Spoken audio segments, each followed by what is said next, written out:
that I'm closing down 23 mines and suspending 5.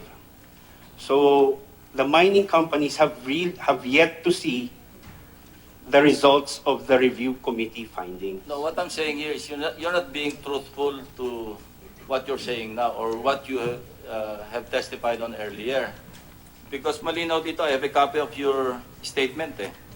And I think this was called from a sworn affidavit, di ba? Sworn statement. Ito, basahin ko kung gusto mo. Would you like me to read it again?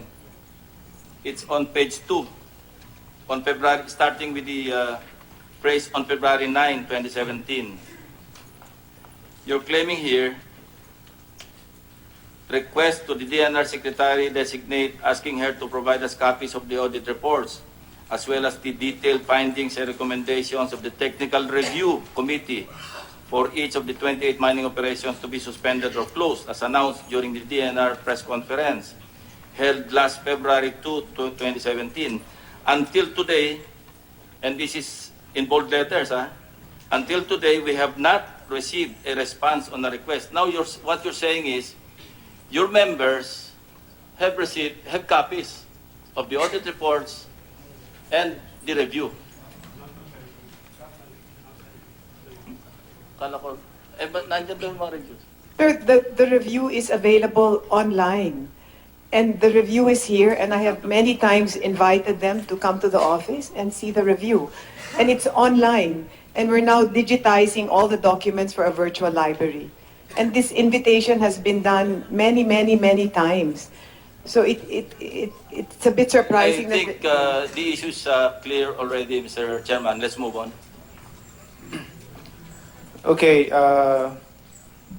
I have a question to the appointee, Madam Secretary.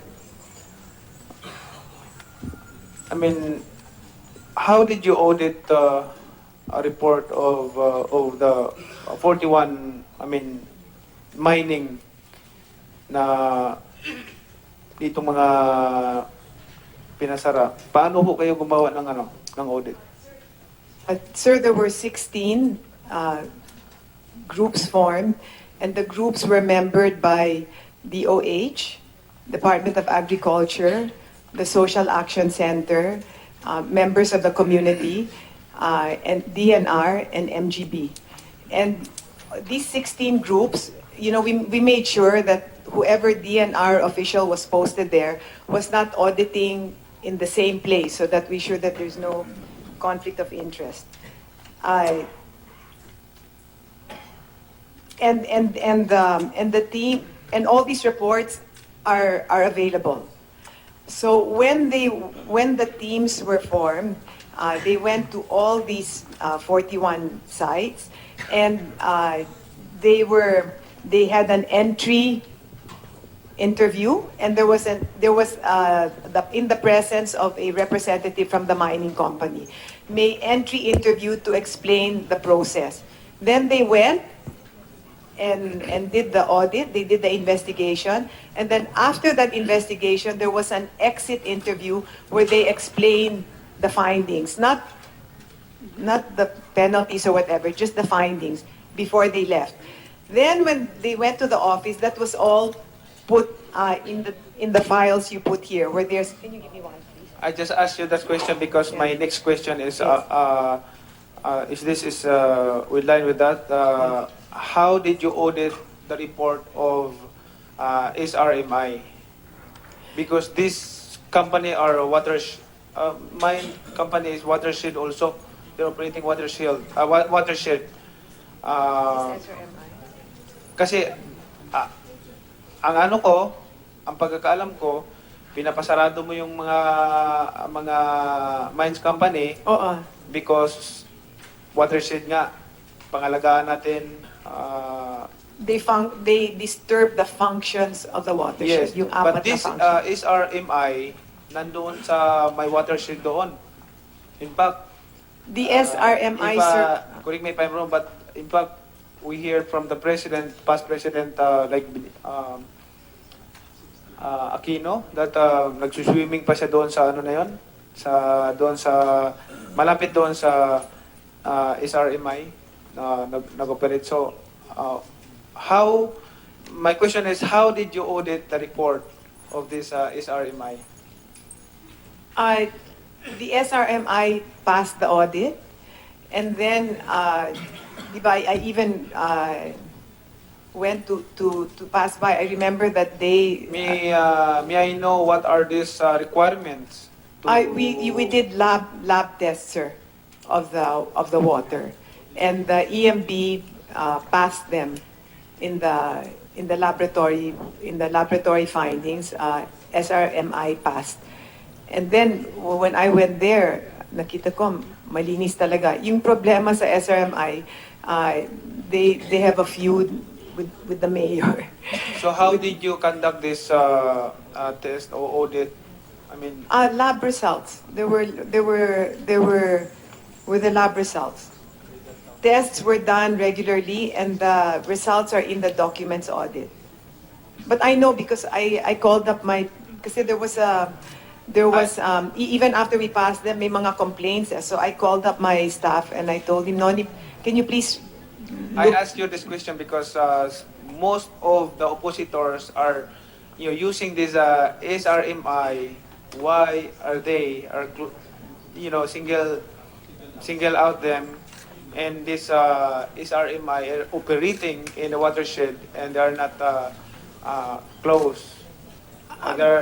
It's gonna be, pag tingnan natin, parang magiging bias na. I understand. I understand. Di ba? Magiging bias ang Yeah. natin yan. No, sir. I understand where they're coming from, and maybe the reason why I'm saying SMI because I was just there last week, sir. So, yung lab results, they passed. They passed. What can I do? No, even if the mayor's complaining, the committee's complaining, pero nagpasa sila.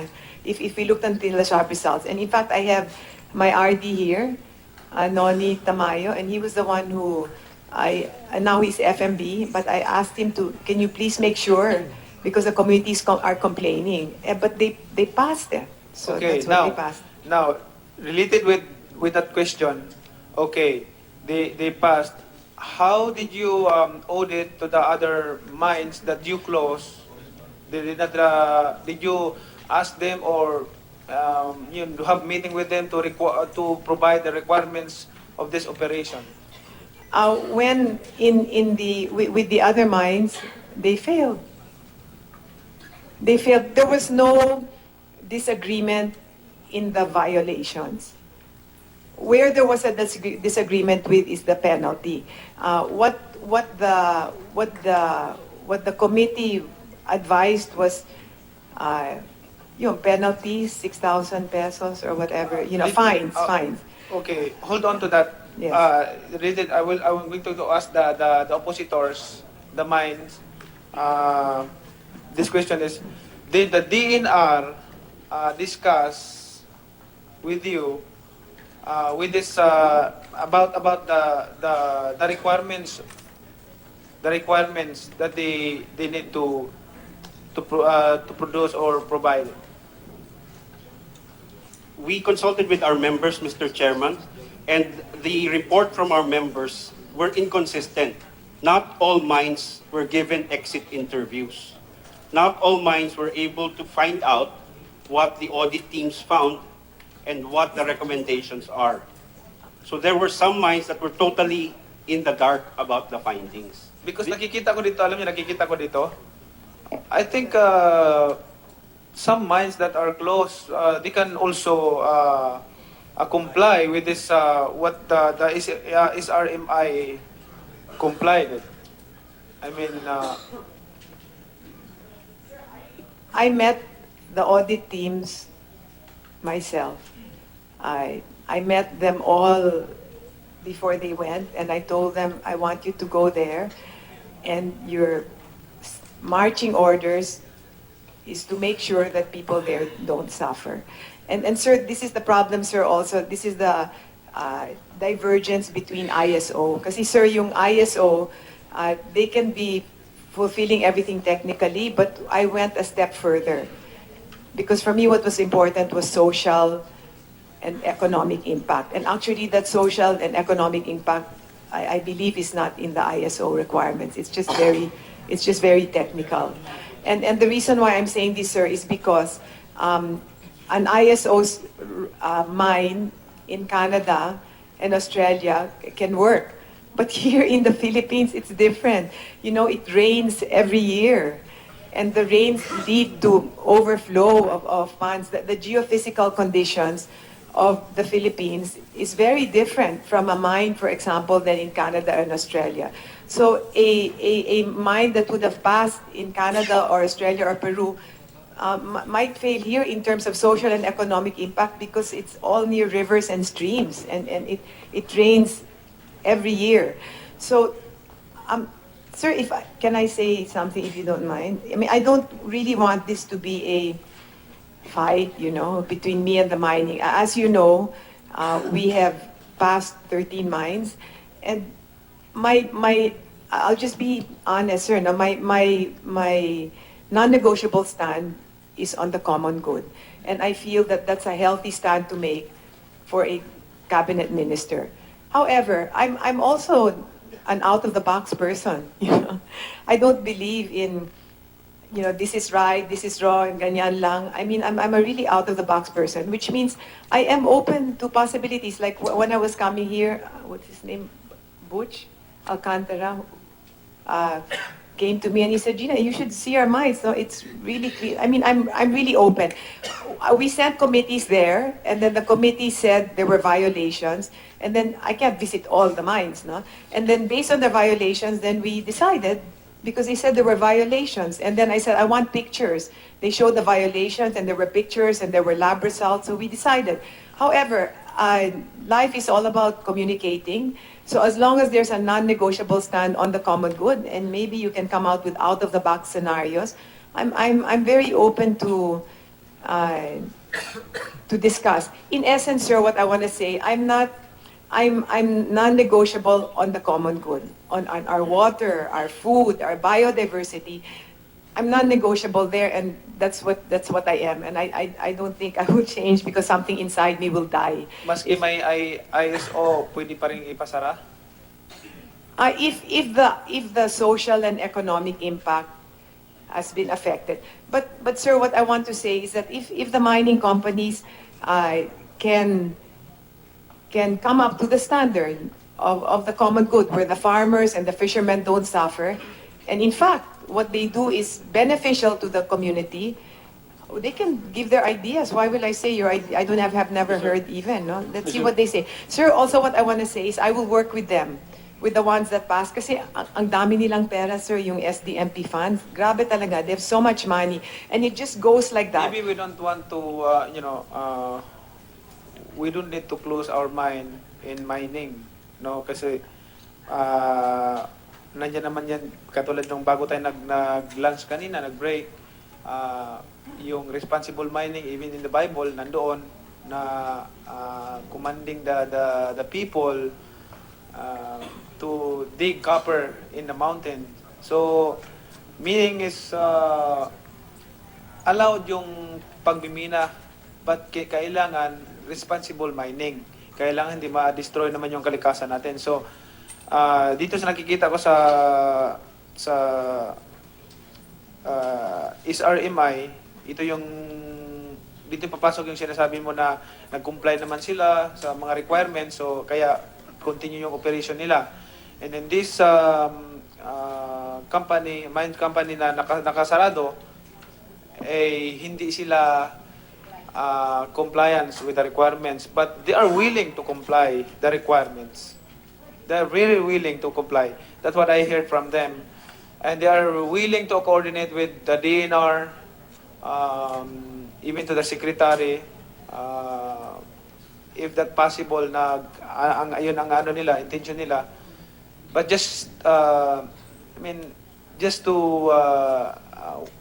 want to remind the secretary that it's not good also to let them know that your mine is closed for mining. So but there's some mining that continue operating. So anyway, Sir, we passed 13, sir. May my mind was close to mine, I would have closed down all, sir, no? But we passed 13, and with the 13 who passed, I will work with them to help our people.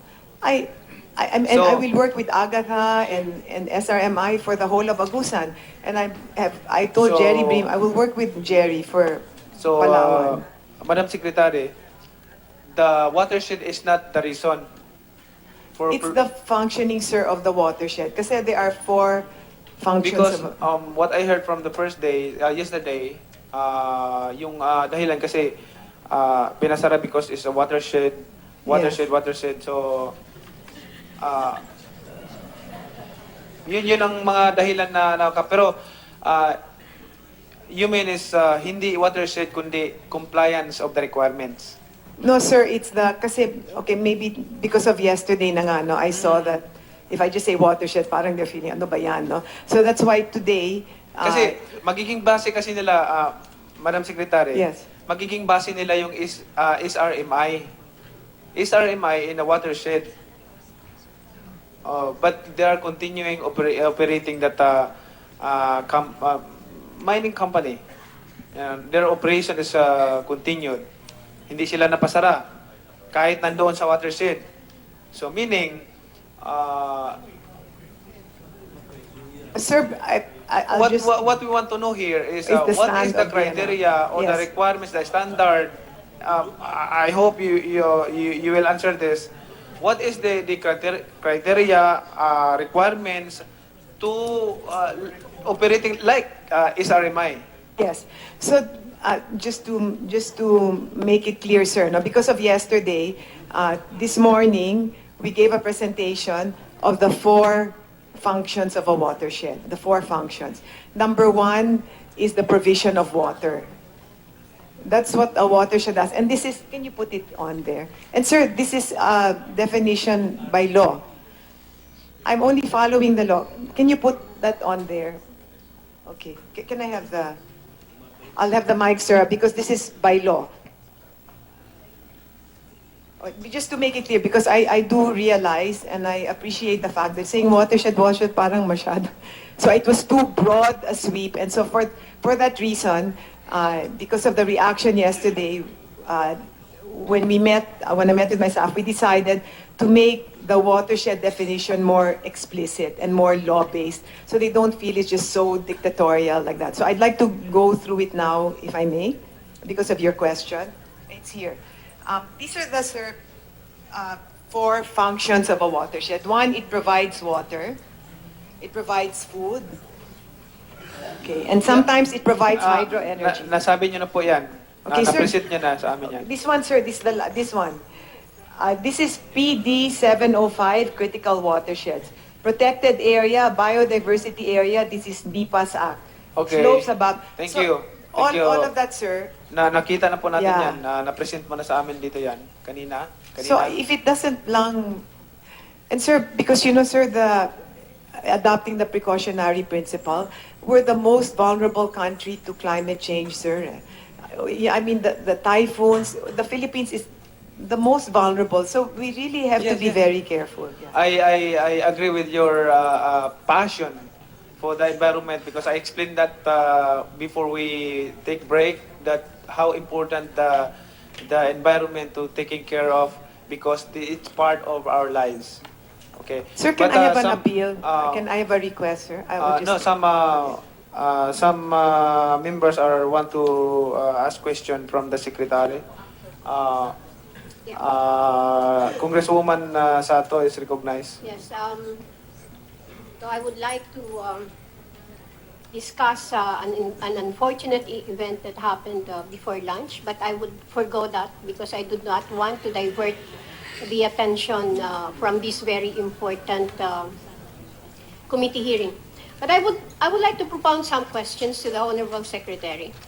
Can you please, in the briefest way possible, walk me through the procedures followed in granting a mining permit or license? In the briefest way possible.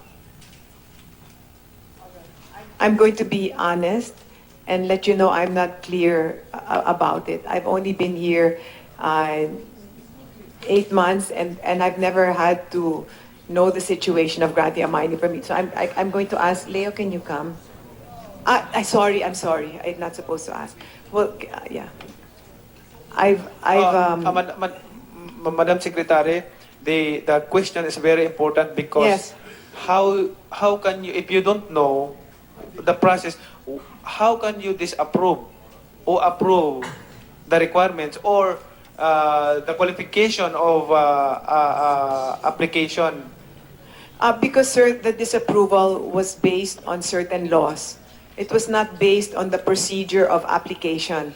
The disapproval or the wanting to cancel the MPAs in watershed areas is because of these laws, sir.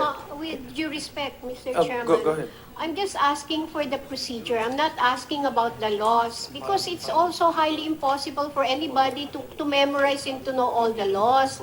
I'm just concerned because my other questions would be based on the procedures as that would be given to us. So I cannot proceed with my questions if they will not officially tell me in the briefest way possible the procedures followed.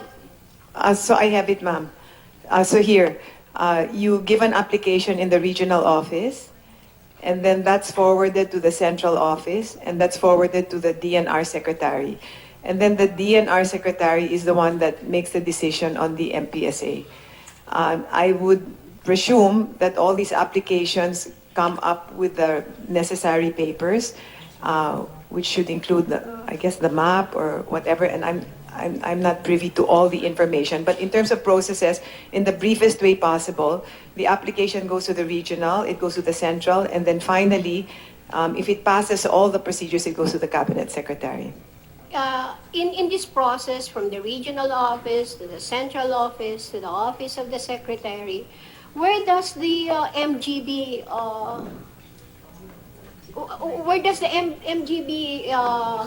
come in? Ma'am, the MGB is from the beginning, ma'am. The The regional, it's the regional office of MGB. MGB is with the regional office. Yes. What role does it play? Does it give a recommendation? Does it approve the application? The MGB evaluates the application in according to rules and guidelines, and if they feel that the application merits going to the next step, then they will send it to the central office, MGB. So the MGB plays a very critical Very role Very. before the application is forwarded to the second highest official, which is the central office. Is that correct? Yes. Okay. So for all the how many mining companies or mining sites were closed? 23. Of the 20 Oh, no. 23, yes. Of the 23 mining sites or mining corporations which were ordered closed, it passed through the MGB, Yes. right? And it was the MBG which evaluated, which recommended that these applications be processed to the next level. Is that correct? That's correct. Okay. These 23 mining corporations, I believe these are from different regions. Yes. Yes, but the MGB has the MGB, does it have a sort of a national office? Yes. Or the, A central is office. it a central office? Yes. Okay. So who headed the MGB at the time when these the 23 mining corporations filed their applications? As far as I know, to the best of my knowledge, there were no MPSAs given during the time of President Aquino. No, I'm not saying. So my who question- headed- My, oh, my so who headed question this? was, Yeah, sure. who was the head Ramos. of the MGB? Who was the head of the MGB I at see. the time that these 23 mining corporations were recommended for approval by the Secretary of the DNR? Ramos. Horacio Ramos. Horacio Ramos? Yes. Oh, okay.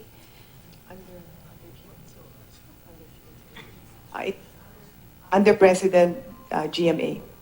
So all these 23 mining corporations were evaluated under the administration or under the when MGB was headed by Horacio Ramos. Most of them. Most of them, All of them. all of them. All of them. All of them. I know under President GMA, that's when all the mining companies. Yeah, that's when the mining thing proliferated. Okay. So after evaluating and after recommending it to the central office, what happens next? Then the cabinet secretary then decides. No, the central office then goes through its own round of screening, and should it determine it feasible and viable, then it presents it to the cabinet secretary For approval. for approval. Okay. So what are the requirements that you ask from the mining applicants? It's all stipulated there, the rules and regulations of the Do MPSA. you require bonds to be posted? No.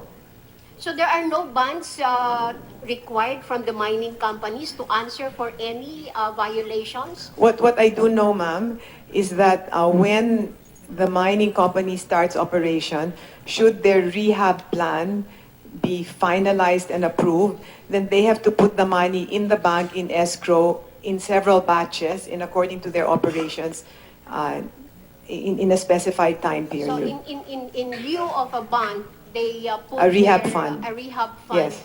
in escrow. That's correct. So you have mentioned several times about rehabilitation funds. Yes. That you would want to use for livelihood, for Yes. as an employment source of employment for displaced mining workers. Yes. But what is the nature of these rehabilitation funds? The rehab fund is supposed to be used to rehab the mine after operations has been ceased. And that is provided for in the law. Yes, ma'am.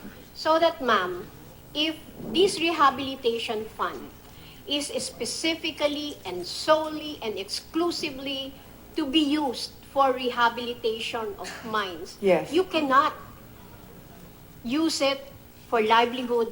You cannot use it to pay for employees or to pay for salaries of displaced mine workers. Yes, but I can use it for rehab. And if the rehab employs the displaced mine workers and the process of the rehab is done in such a way that it helps the farmers, that's acceptable as long as it's for rehab.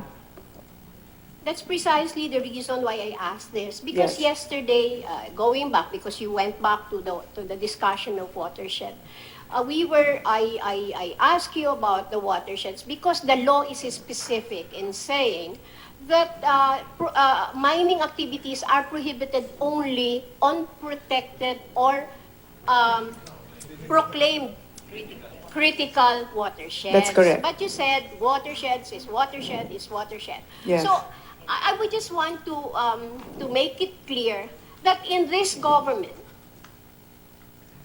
there is a separation of powers. That we in the legislature, in the legislative branch of government, we pass the laws. And you in the executive government only executes. You do not have any right or any authority to make your own laws, make your own policy. You are only confined within the provisions of the law.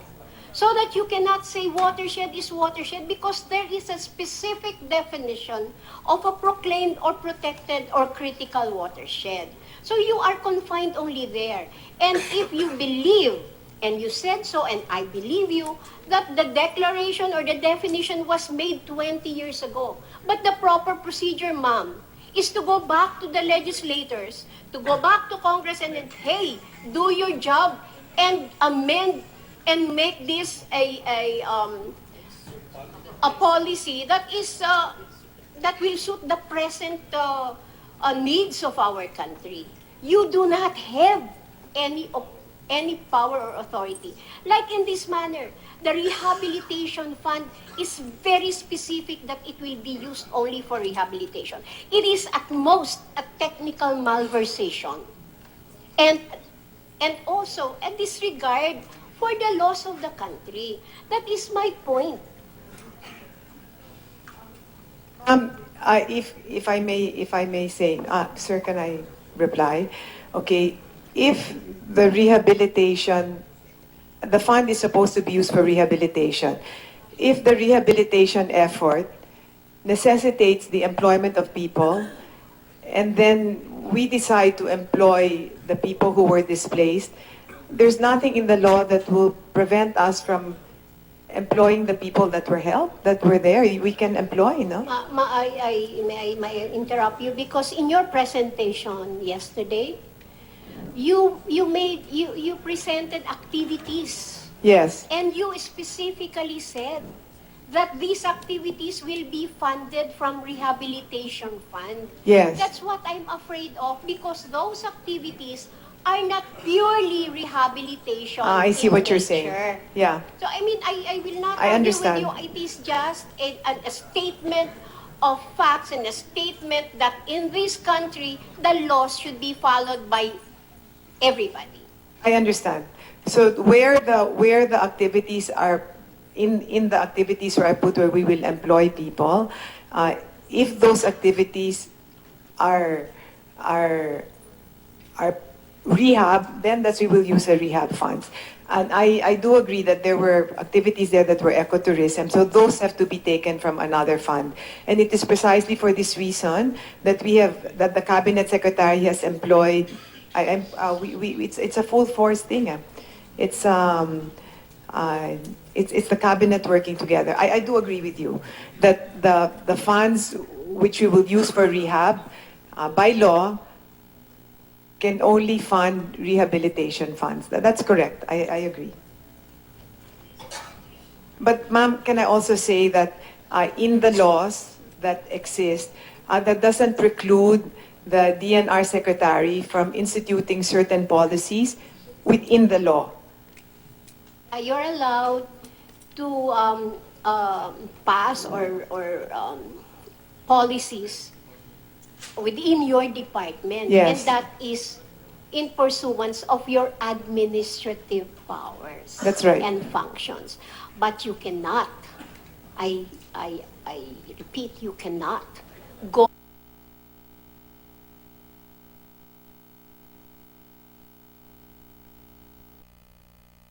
I agree. And we will never ever go without the power. I totally agree. Thank you, Madam Secretary. Senator Lauren Ligarda. Thank you, Mr. Chairman. I simply Recognize. wanted to comment on the interventions of Congresswoman Sato, which is actually correct, which is actually being done by the present DNR. We are actually on the same page, meaning that the Rehabilitation Fund, as provided for under the 1995 Mining Act, has its limited use. And any use outside of that for which it has been stipulated will not be allowed. What she's trying to say also is that if there are activities that may or would need funding, that is the reason why the DNR can have your ideas of convergence areas with the DOH, the DA, and now is the best time because it's budget call so that you can present it to Congress so that we can debate on it and include it in the GAA or the General Appropriations Act, and all the 23 closed or suspended areas and all the others that need the help, whether it's a DSWD that would include them in the 4Ps, or the DOLE that could give them the DOLE Tupad or Kabuhayan, and the DTI for the micro-enterprise development, and much more, can actually improve the lives of those people. And what Kong Sato is saying is that the rehab fund may not be enough because that's only for a limited use for the rehabilitation of the fund. And what we're saying is we are willing to help you in the DNR and the 23 mined out areas or suspended areas and all the others. When those 23 comply with the strict adherence to the highest environmental standards which are attuned to the needs of the community, we will continue to help those communities. And please make your proposals to Congress so that at the proper time, we will act on it when the budget comes to us. Thank you very much. Thank If you. I may also say that the purpose of giving that was to show that there is a future, and when we talked to the cabinet on the regional level, they said they had the budget. So but I understand where Congressman Sato is going, and I totally agree with her insistence on the law. Thank you, Senator Legarda, and thank you, Madam Secretary. We're going to expedite the proceeding. Siguro, tawagin natin 5-5 yung mga oppositors. 5 at a time. Tapos, strictly giving 3 minutes each to explain their... bigyan ko, giving 1 round each. Oh, 1 round, 3 minutes. Giving 1 round each.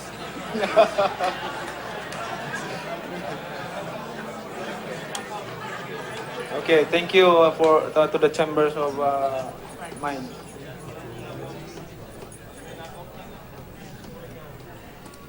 The secretary may call the 5 oppositors.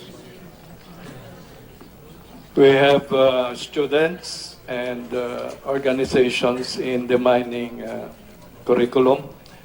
John Michael Mendoza of the UP Engineering Student Council, are you here? Ralph Lauren Abainsa of UP Geology Major Society. Are you here?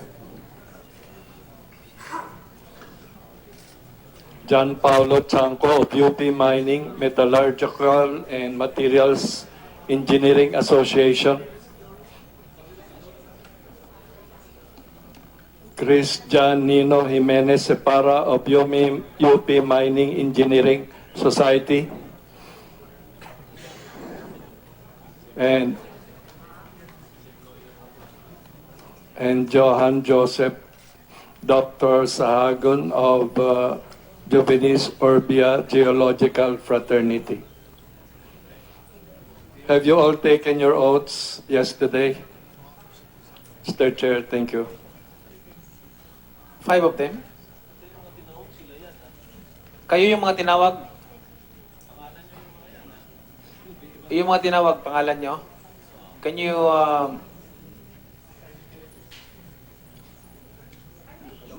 my girl, can you introduce your name?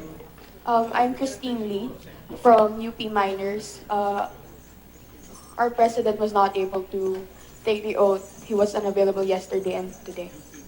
You are representing... UP Mining Engineering Society, sir. UP.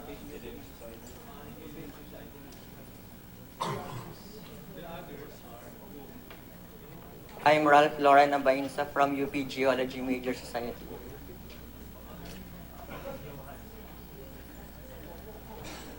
I'm Johan Joseph Sahagun from Juvenis Orbis Geological Fraternity.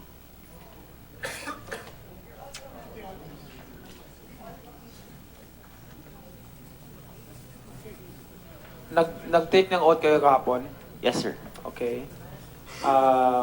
Before you proceed, I would just want to remind you, I'm giving you 1 round each, meaning 3 minutes. And don't be knocked down, ha? 1 round. Okay, just 3 minutes, strictly because we don't have enough time. You may proceed.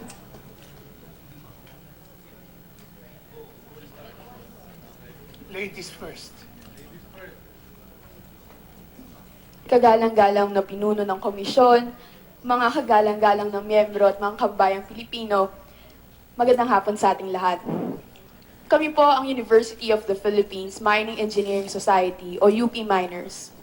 Mga iskolar ng bayan, mga minero para sa bayan.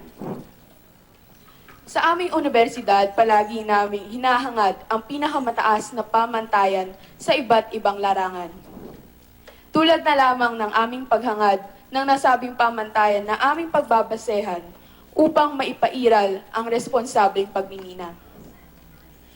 Noong nakaraang taon ay inanunsyo ni Secretary-Designate Lopez na ang ISO 14001 ay ang pinakamataas na tatak ng responsableng pagmimina. Ayon sa kanya, ang ISO 14001 ay ang highest standard. I quote, ISO 14001 is just another way of responsible mining. If you're really responsible, like really responsible, then you have to have the highest standards. And the standards we want for our beloved country is ISO 14001. Ang ISO 14001 ay isang patunay na ang kumpanya ay may kamalayan sa mga obligasyon nila sa kalikasan at sila ay patuloy na gumagawa ng paraan upang mabawasan ang kanilang environmental impact. Hindi biro ang pagkuha ng certification na ito. Umaabot ng ilang buwan hanggang sa ilang taon ang pagkuha ng certificate na ito. Kaya naman, ang tanong namin, bakit po hindi na ginamit ang ISO 14001 bilang pamantayan? Hindi na po ba sapat ang pamantayan na ito? Ang isinagawa bang audit ng DNR ay may mas mataas na standard kaysa ISO 14001? Ang pagbabaliwala po ng ating Secretary-Designate Lopez sa kanyang nakaraang pahayag at pagsasagawa ng audit ay may rin namin tinututulan. Tutol kami sa pagtatalaga kay Ginang Lopez bilang kalihim ng kagawaran ng kapaligiran at likas na yaman. Yun lamang po. Salamat. Okay, thank you. Next. Magandang araw po sa inyong lahat. Ako po ay isang estudyante ng geology.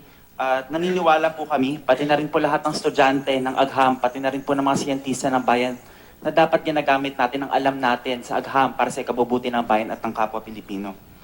So gusto rin po namin ilinaw na batid po naming mga irresponsible mining talaga. Sila po ay nagbibigay ng masamang imahe sa industriya.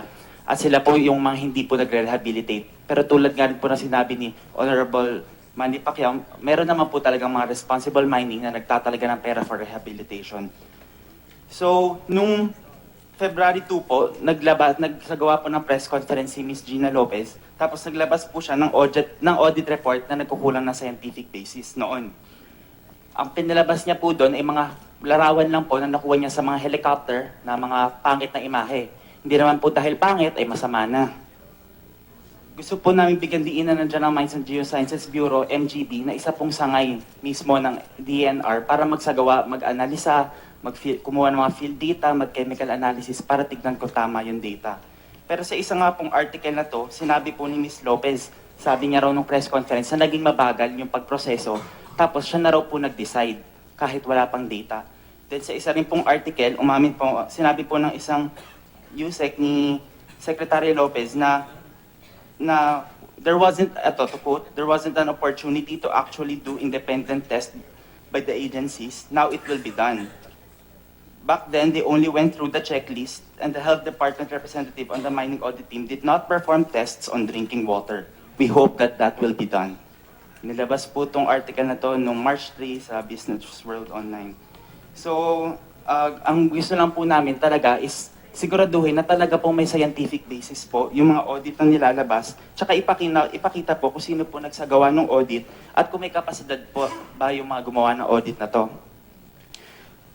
Tapos po, gusto lang rin po namin ilinaw na hindi rin naman po namin gustong mag-suffer yung mga fisherman natin tsaka magsasaka. So, ba't hindi natin gamitin yung AGHAN para tulungan sila? Hindi naman po dahil pro-responsible mining na tayo, ay anti-magsasaka tsaka anti-fisherman na tayo. Tapos bilang panghuli po, gusto ko lang po linawin kay Mr. Chair na hindi po kami galit kay Gina Lopez o sa mga environmentalist. Ang sa amin lang po ay gamitin natin ang AGHAM. Tapos ang kalaban po natin dito is yung kakulangan ng edukasyon. Yung mga nag-uudyok po na sinisisi pong pagmimina sa mga earthquake, sinisisi pong pagmimina sa pagbaha. Tapos kami pong nag-aaral po ng AGHAM na yan, kami naman po, gusto po namin sila i-correct. So, ang kalaban po natin is yung miseducation, tsaka po yung mga irresponsible miners na nagbibigay po ng pangit na pangalan sa industriya. Yun lamang po. Salamat po, sir. Thank you. Next. Magandang hapon po sa inyong lahat. Bago ko po simula ng aking nakahandang statement, gusto ko lang pong tapusin ng issue ng watershed. Sa aming pinag-aralan, ang buong Pilipinas ay nasa watershed. Nasa libro na ang watershed areas ay actually parang mga region na kung saan Region 1, Region 2, Region 3. And walang area sa Pilipinas na wala sa watershed. Sa katunayan, itong building na to ay nakatayo sa watershed sa Metro Manila. Gusto ko pong linawin yan dahil mukhang kanina pa po pinagdedebatihan kung mayroon nga bang mining sa watershed. At kung susundin natin ang sinasabi ng ating Secretary-Designate na ayaw niya ng may nasisira or ng anything destructive sa watershed, mabuti pat i-evacuate na natin ang Metro Manila.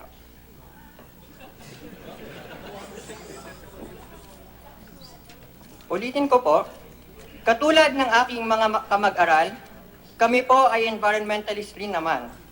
Gustong protektahan ng kalikasan mula sa isang taong mas inuuna ang personal na paniniwala kaysa sa mga datos ng siyensya.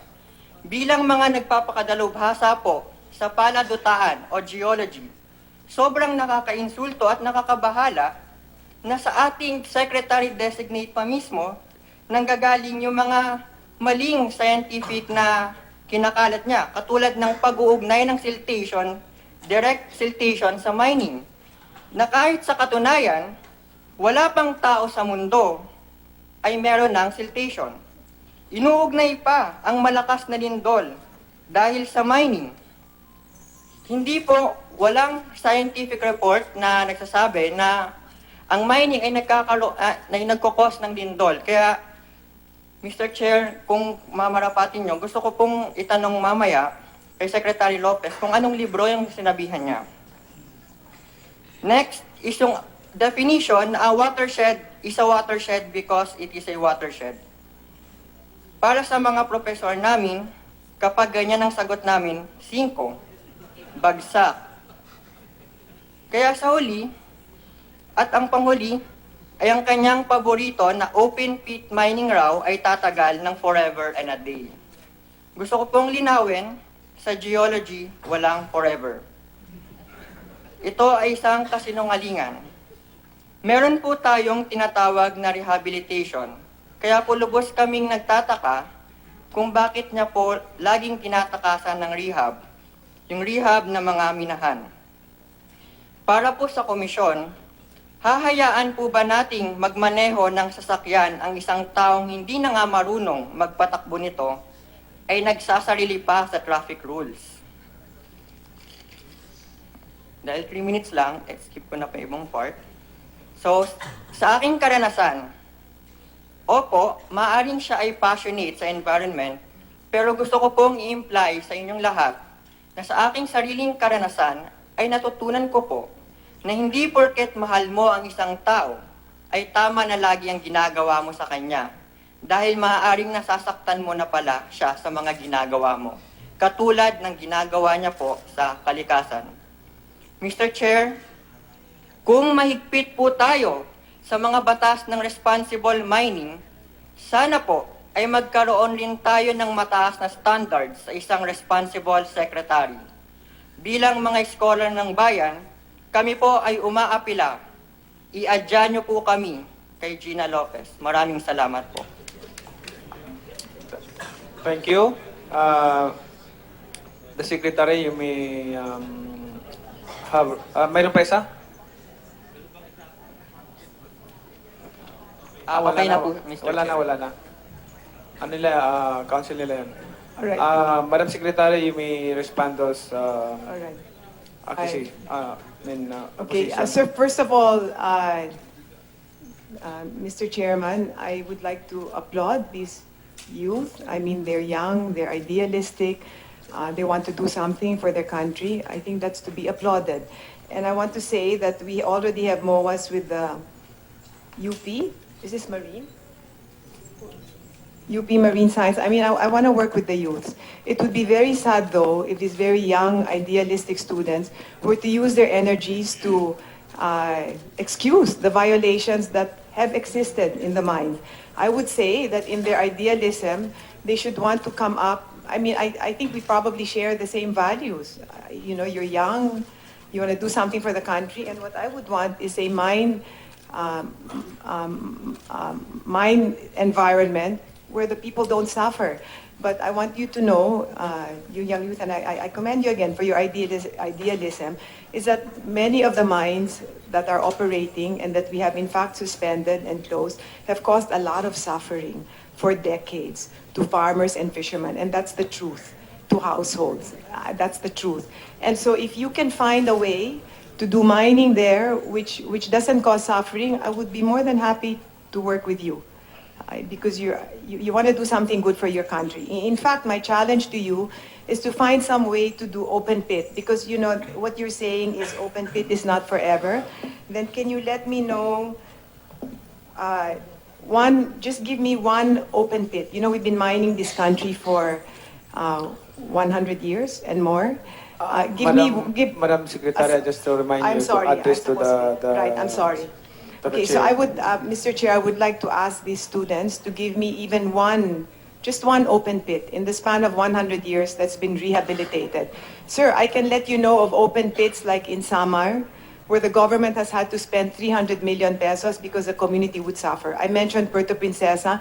I mean, the list is endless. And my challenge to these students is to find some human engineering so that when the mining stops, that open pit is not filled with water, because that's what happens when the mining stops, because it hits a groundwater. That pit is filled with water, and the government will have to take care of it. So I challenge them, and I would be more than willing to work with them. And in fact, sir, I would ask them to look into. I have been told that there's a way of mining which uses magnets, which gets the minerals. And then you don't kill the ecology. And there's another mining called phytoremediation, where you grow plants. That you can do in watersheds. You grow plants where there's minerals there, and then you burn the plants, and that's why you get the minerals. So I would be more than willing to work with these students on new and innovative methods wherein the community doesn't suffer.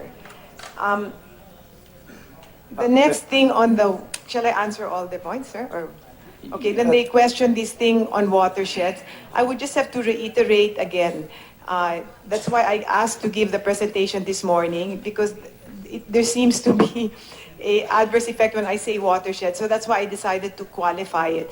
There's 4 functioning of watersheds: food, regulation in terms of climate, providing nutrition to the land, and biodiversity.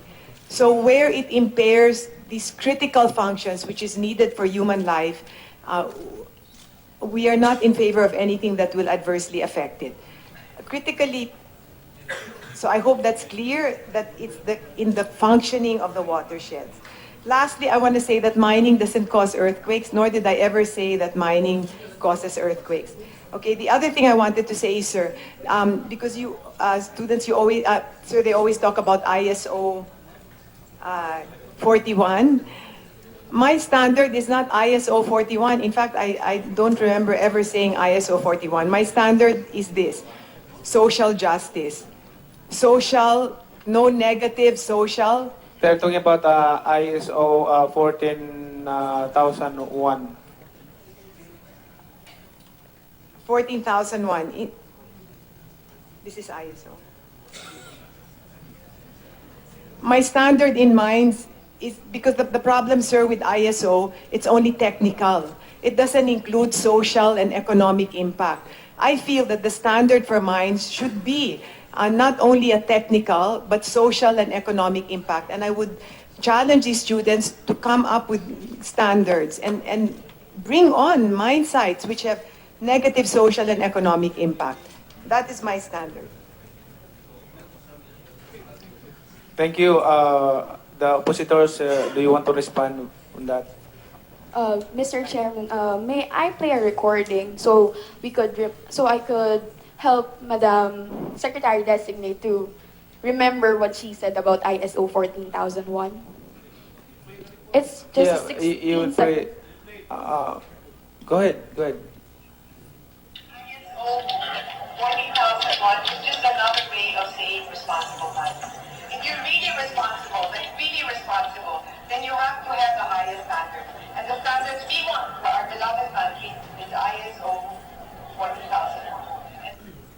Can I add to that, sir?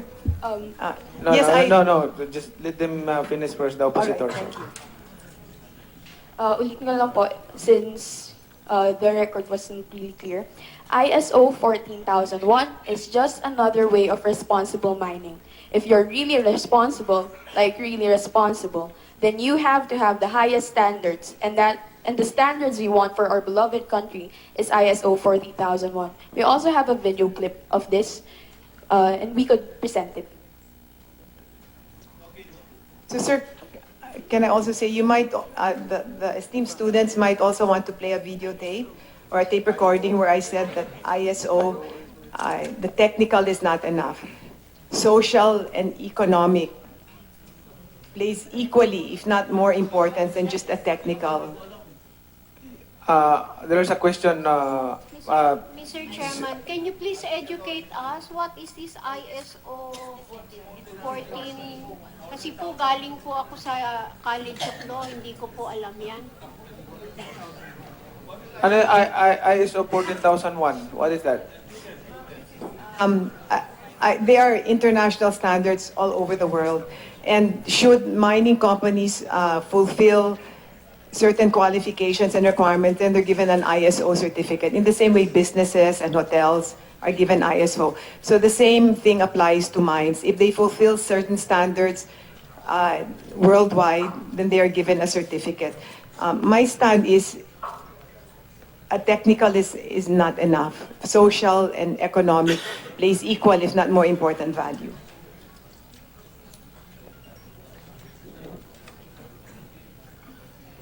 Okay, the oppositors are recognized. Well, ISO 14001, may pinirmahan po ang DNR na administrative order. This is DAO 2015-07. So, basahin ko lang po.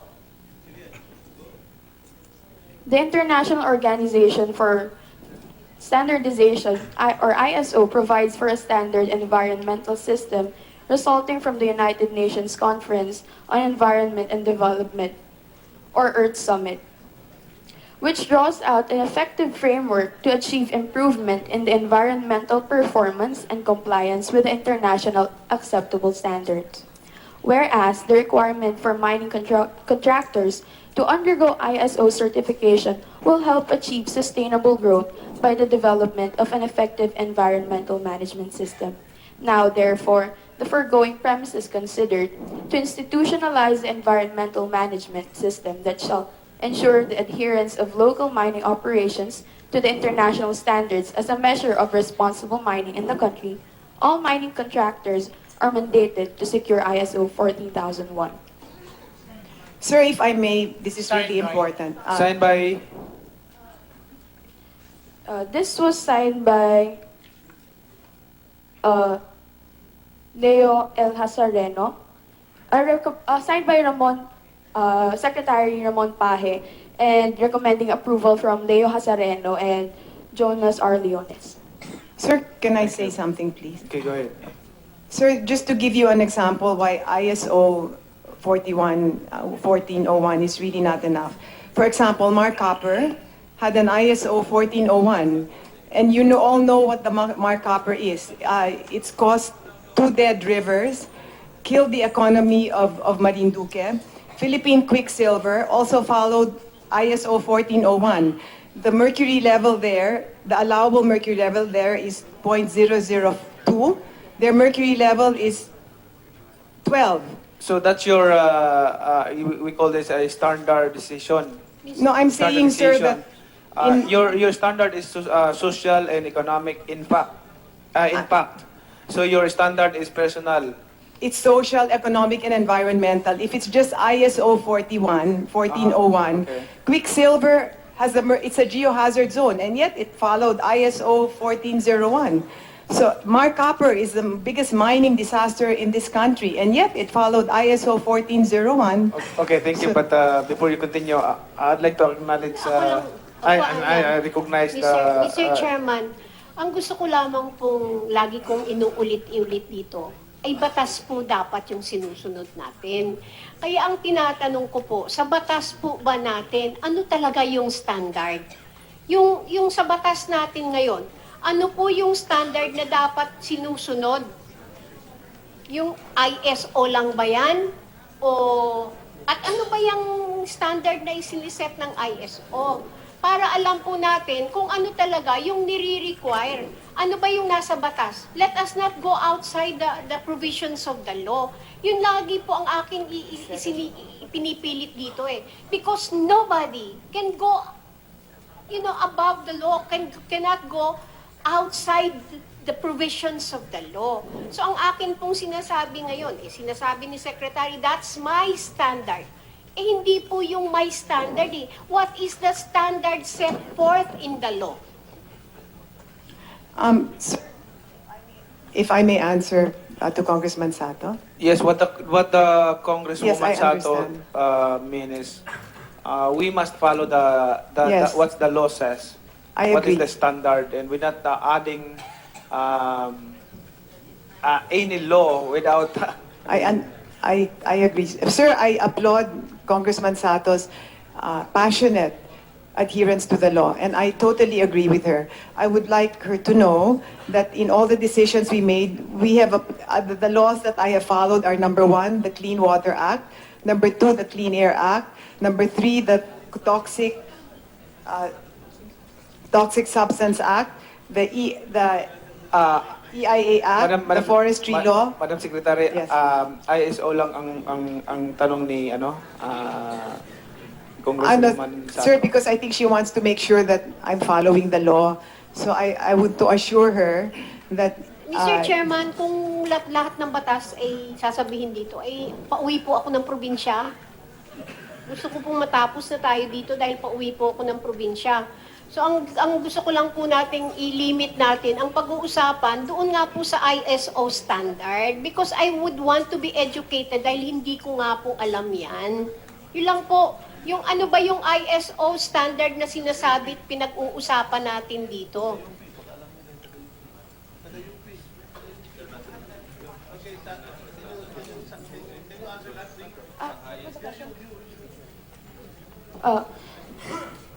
First, about Mark Copper po muna. Yung sinabi po na may ISO 14001, 2004 po yung first version ng ISO 14001. So I doubt na meron ng ISO 14001 noong panahon ng Mark Copper po. 1990, 95, 96, 1995. Kailan sinara? 1995? Ganun. So wala pang ISO nung Wala araw. pa pong Kaya ISO. tinatanong lang ni Congresswoman Chato, ano ba yung ISO daw? Yung international standard na yon, ano ba yun? What's that?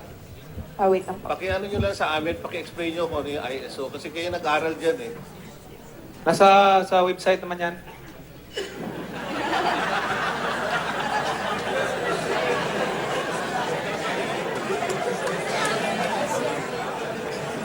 Oh, okay po.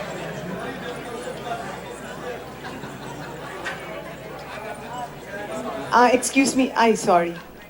Sir, go ahead.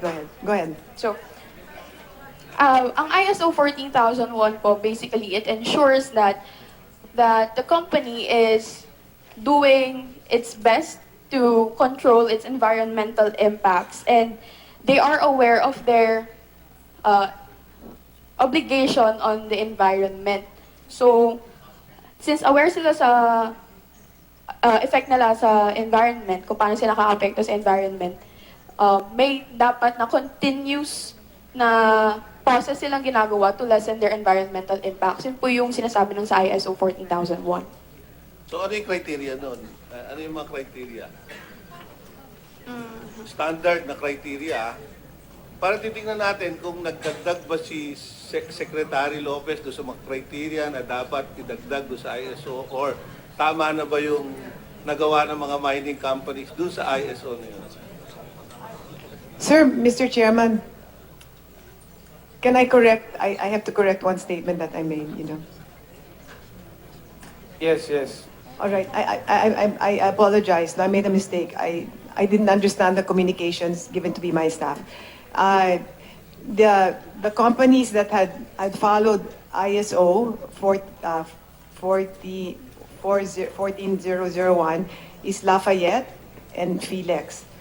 They're ISO certified, but yet they still had a spill. The reason I'm saying this is because ISO certification is clearly not enough. I would like the Congresswoman Sato to know that the ISO process is actually a private initiative. It's not mandated by law. It's not mandated by government. It's what mining companies may decide to do.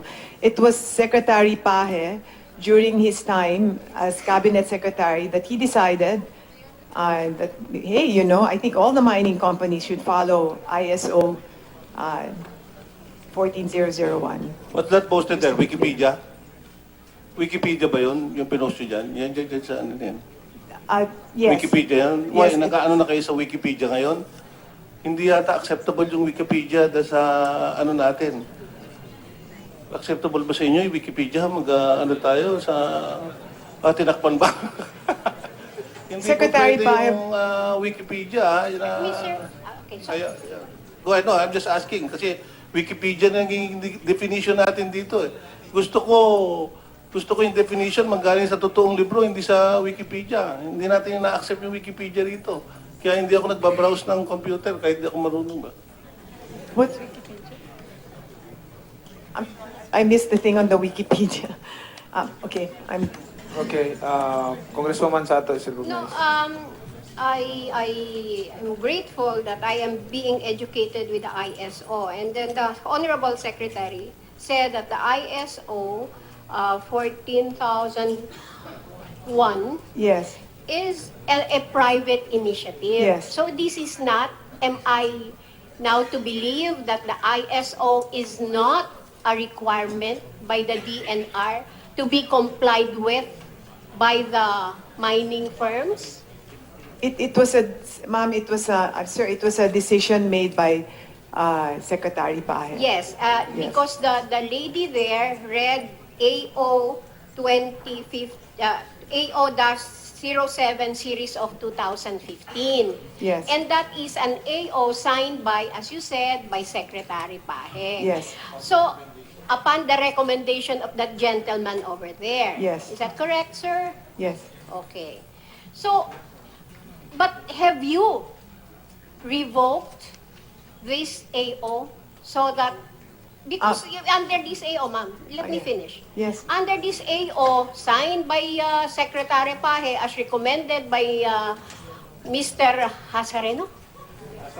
Hasareno. Hasareno. Ha? Okay.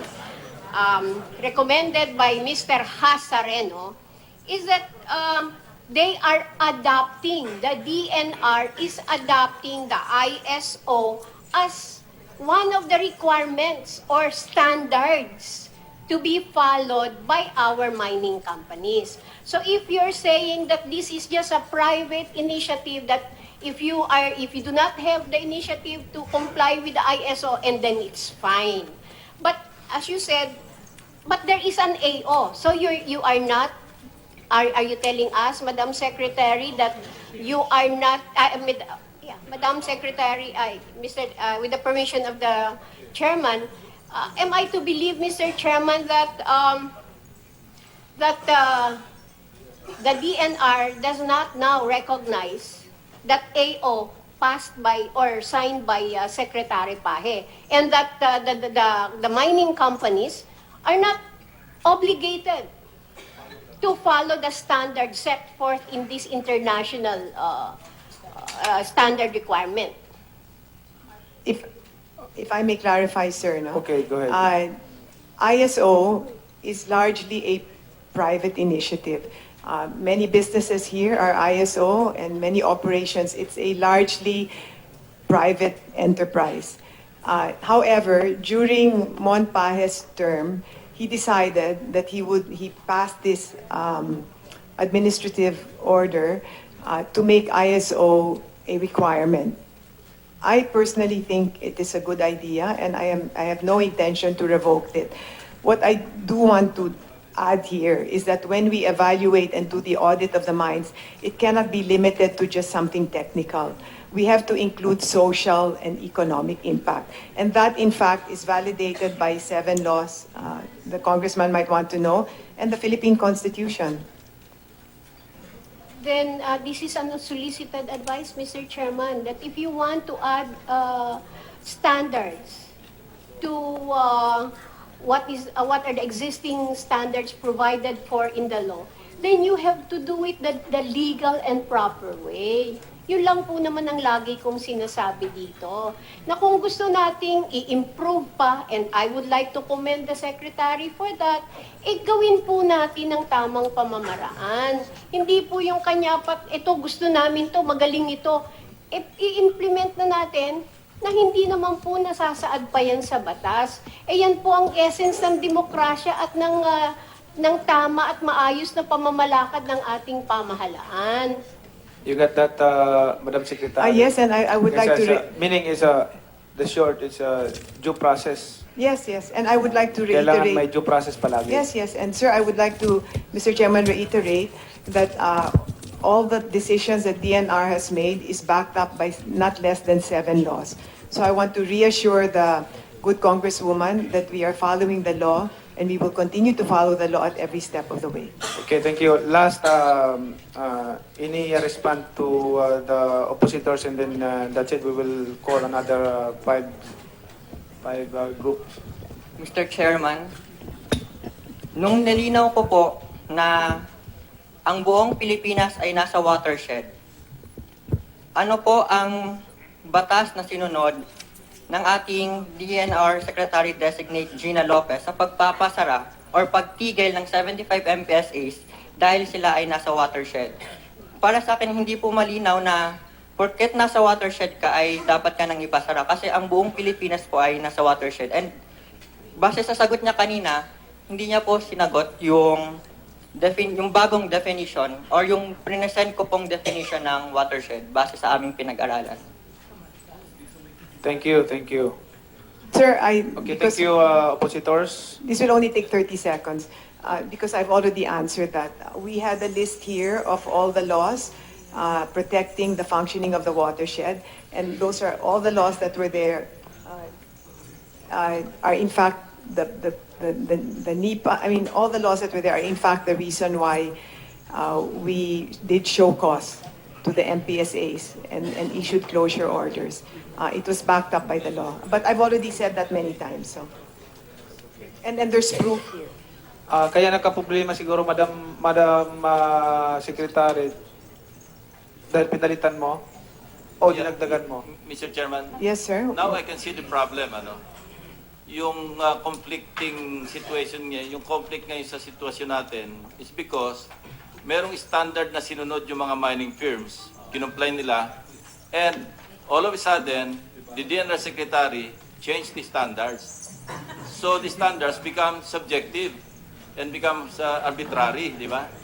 Yun ang naging problema natin. Sabi nga ni Congresswoman Santos, dapat ilagay sa lugar, magpalit tayo ng AO, magpalit ng EO, idaan doon sa tamang proseso. Kasi kung midstream, bigla magpapalit tayo ng polisiya, by changing the standards, magkakaroon talaga ng problema. I may reply to that because it's Mapupulaga talaga very... yung mga mining firms na sumusunod sila, alam nilang ISO compliant, hindi naman lang kinonsider yung dinagdag ninyong criterion na social justice and ano ba yung isang criterion nyo? Sir, Economy.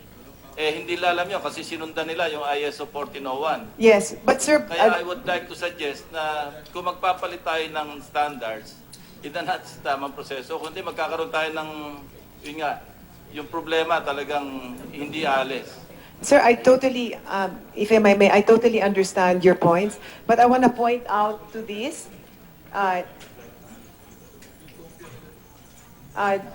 Yes, sir. I didn't. I am passionate about what I'm doing, but it's not subjective. The decisions that were made were based on laws. And can you please put it back?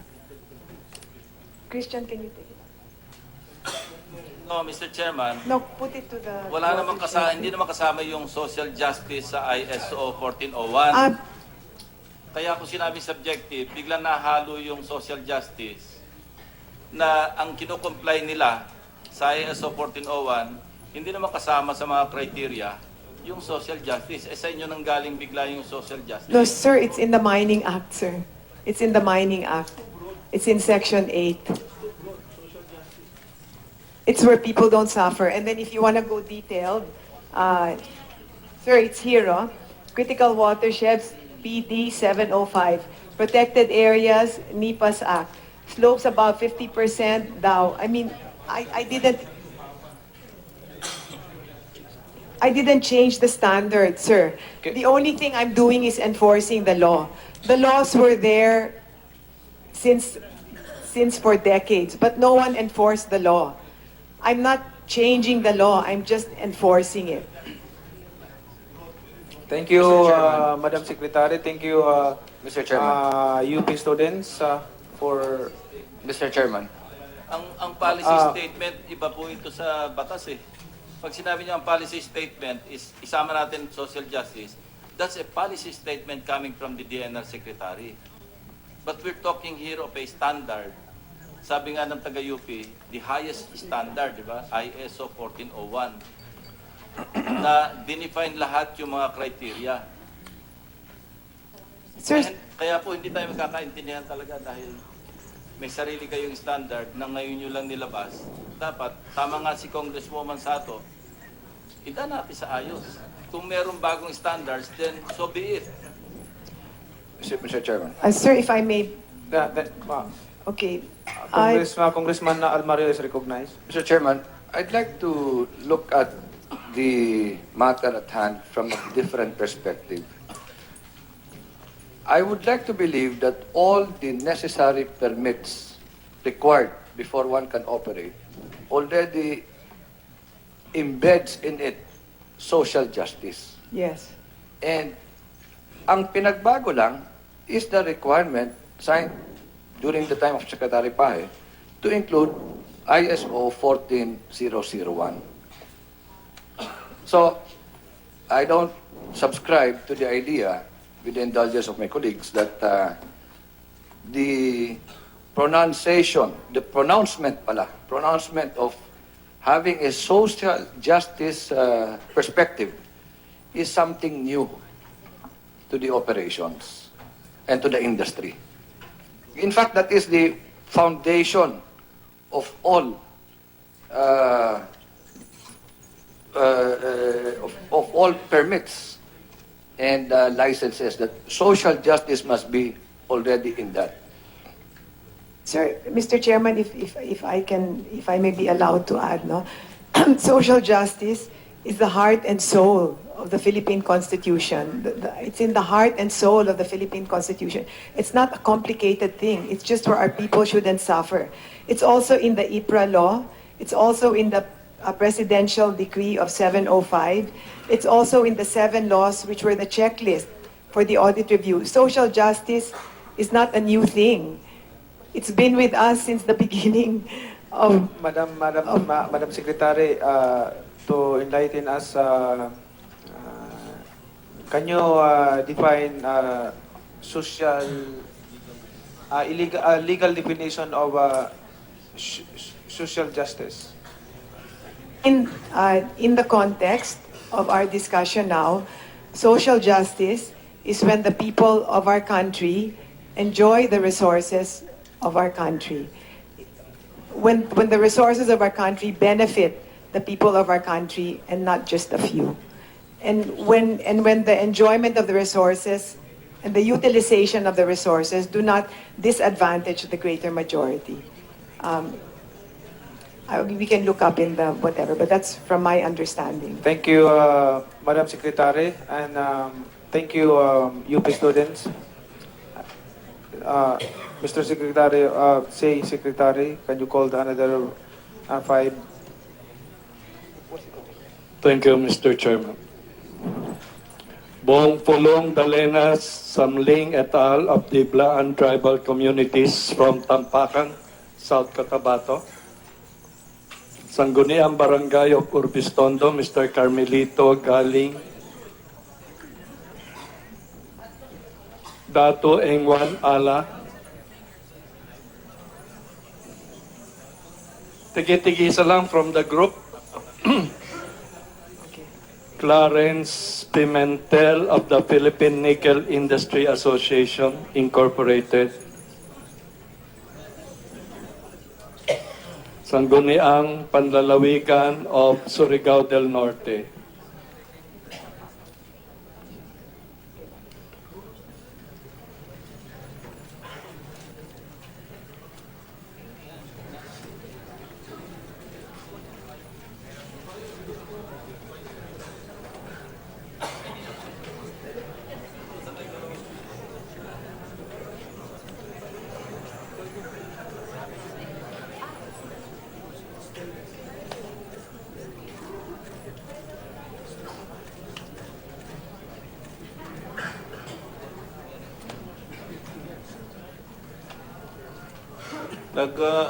Nag-oath na kayo lahat, ano, kahapon?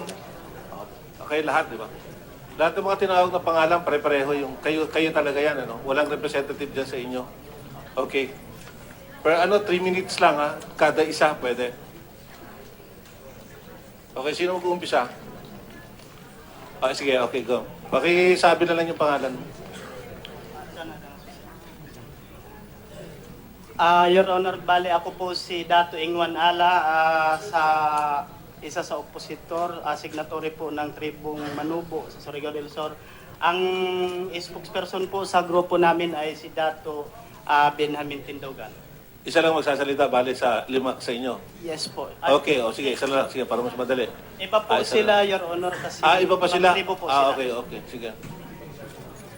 Magandang hapon po sa membro po ng Commission on Appointments, mga kagalang-galang na senators at congressmen, at sa lahat ng mga nakikinig dito sa pagpupulong na ito.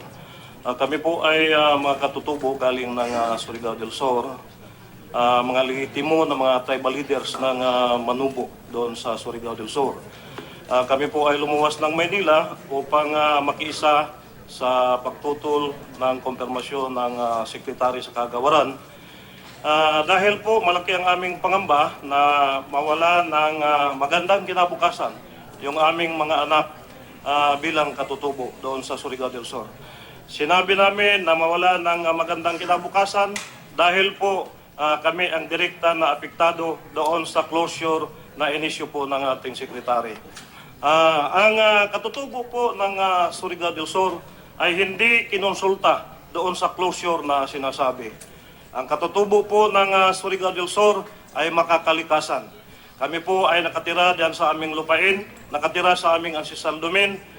Sa amin, kami ang may-ari, kami ang may alam, kami ang may karapatan na kung ano, na mag-decide kung ano ang karapat-dapat sa aming lupain. Kami po ay nakatira diyan sa looban ng Minahan doon sa Surigao del Sur. So, kami po ang nakakaalam ng kung ano ang nangyayari doon sa looban. Mangyari po lamang, hindi po intensyon na i-violate yung rulings ng ating CE dito. Pero gusto po namin humingi ng ilang minuto, sir, para ipaliwanag namin, kagaya ng sinasabi ng ating sekretary, na yung pagmimina po ay hindi nakakabuti sa mga tao doon sa aming lugar. Pagmimina po ay hindi po nakikinabang yung mga tao sa aming lugar. Yun po ay dapat naming ipaliwanag at malaman ng taong bayan na kami po ng mga katutubo. Allow me to tell you kung ano yung nakaraan at ano yung sa ngayon. Kami po nung hindi pa wala pang mina doon sa aming lugar. Ang aming buhay ay napakahirap. Ang aming kalagayan ay napakahirap. 15 to 20 kilometers yung mga nilalakad ng aming mga kabataan upang mag-aral doon sa bayan. Walang kahit bisikleta na sasakyan. Kami po ay kumakain ng kahit ano-ano doon sa bundok. Nangangaso, kahit yung mga wildlife ay kinukuha namin para makain ang aming mga kababayan. Yon ang naging buhay ng aming mga katutubo. Ang isang katutubo po, pag nagkasakit doon sa bundok, mamamatay dahil walang ambulansya na magdadala doon sa bayan. Ang isang katutubo po ay nagiging mangmang noong mga panahon na yon dahil walang pinag-aralan. Pero gusto naming ipaalam dito sa nakikinig at sa buong bayan na ngayon, kaming mga katutubo na nakipag-usap doon sa nagmimina, nakipag-usap doon sa mga investor ng mining firm doon sa amin sa Surigao del Sur. Nagbigay po kami ng prior informed consent na one of the requirements para makapagmina yung isang minahan doon sa aming bayan. Ang kailangan namin po yung responsible mining. Mahigit naming tinitutulan yung pagmimina na irresponsible dahil kami po ay makakalikasan. Kami po ay nakatira at namumuhay ng maayos. Nagtatrabaho ang aming mga kababayan, nagtatrabaho ang aming mga kalalakihan at kahit yung mga kababaihan doon sa pagpapatakbo ng mga minahan doon sa aming bayan. Nagkaroon ng magandang buhay, nakapag-aral yung mga anak, may mga scholars yung company na yung sinasabi ng ating sekretary ay halimbawa ituloy yung closure ng mining ay pagpatrabahuin doon sa rehabilitation mga kagalang-galang na membro ng Commission on Appointments. Paano yung aming mga katutubo na sa kasalukuyan nag-aaral? Ano ang mangyayari sa kanila? Kung halimbawa hindi mawala ng hanap buhay, kung halimbawa walang sapat na kinikita yung aming mga nagtatrabaho sa minahan, paano ang kinabukasan ng aming mga kabataan na nag-aaral?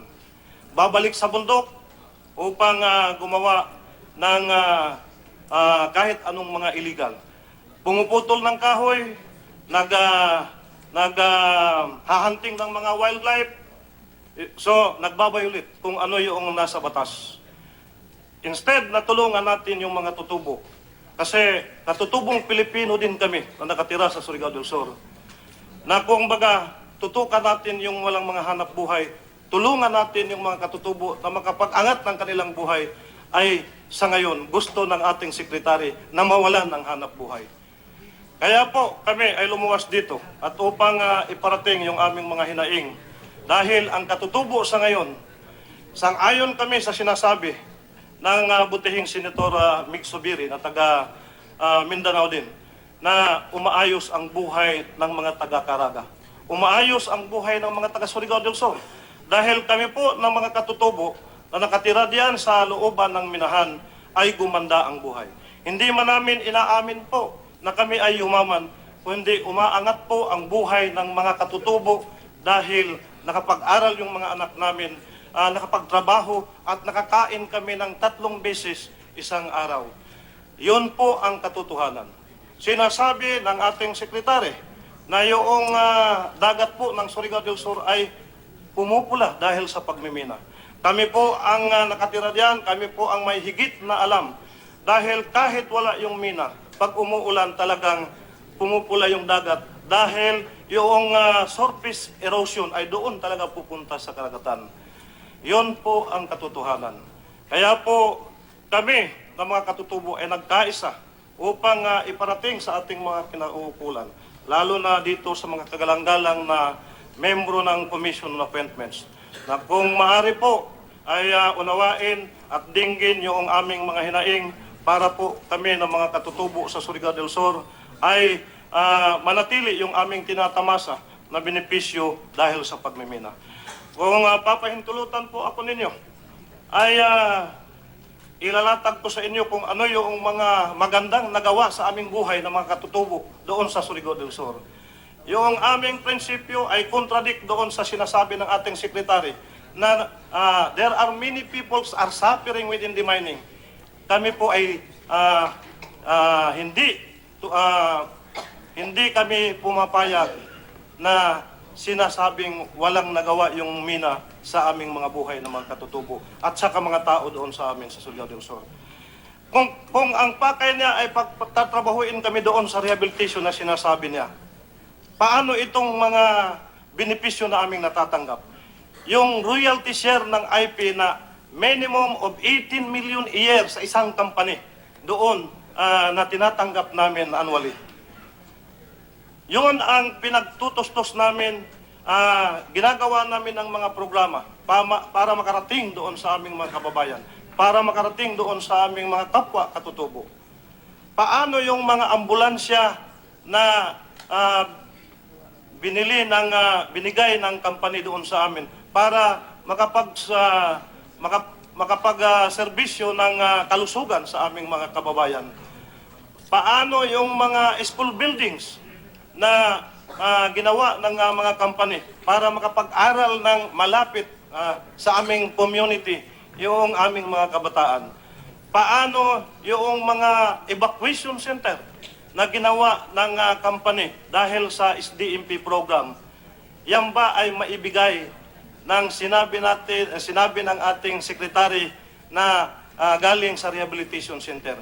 Yon po na mga benepisyo ay tinatamasa ng mga IP community sa ngayon doon sa Surigao del Sur.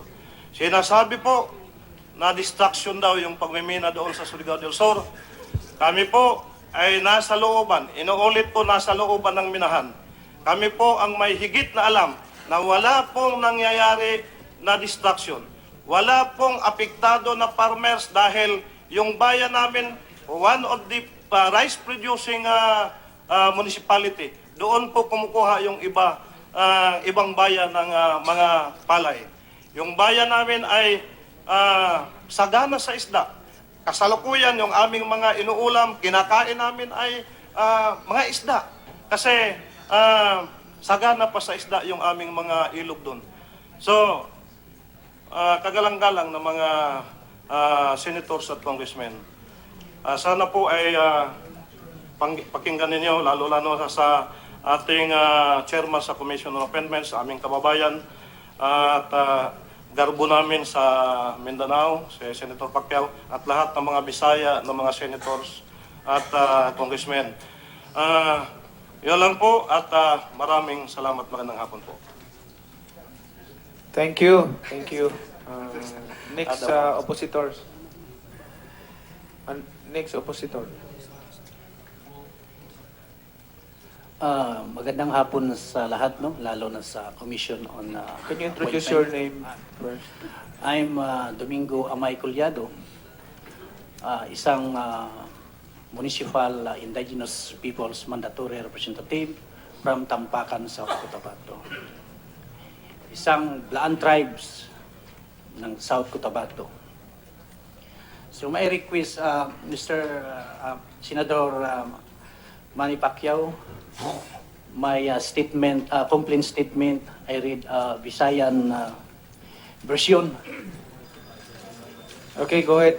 Okay, thank you, Mr. Chairman. 13 February 2017, the Honorable Members, Commission on Appointment, 6th floor, PNB Financial Center, Rojas Boulevard, Pasay City. Sa halangdong membro sa Commission on Appointment, kami, mga membro sa Blaang Tribal Community sang Tampakan, South Cotabato, Philippines, gasulat kami sa mga membro sa Commission on Appointment aron ipaabot ang among pagsupa sa pagtakda kay Miss Regina Paz L. Lopez, Isip Sekretarya sa Department of Environment and Natural Resources, akong DNR. Sa mubo nga panahon, sukad naglingkod siya isip sekretarya, wala nagpakita si Ms. Lopez og batas, kahanas og integridad nga gikinhanglan kaniya isip labaw sa DNR.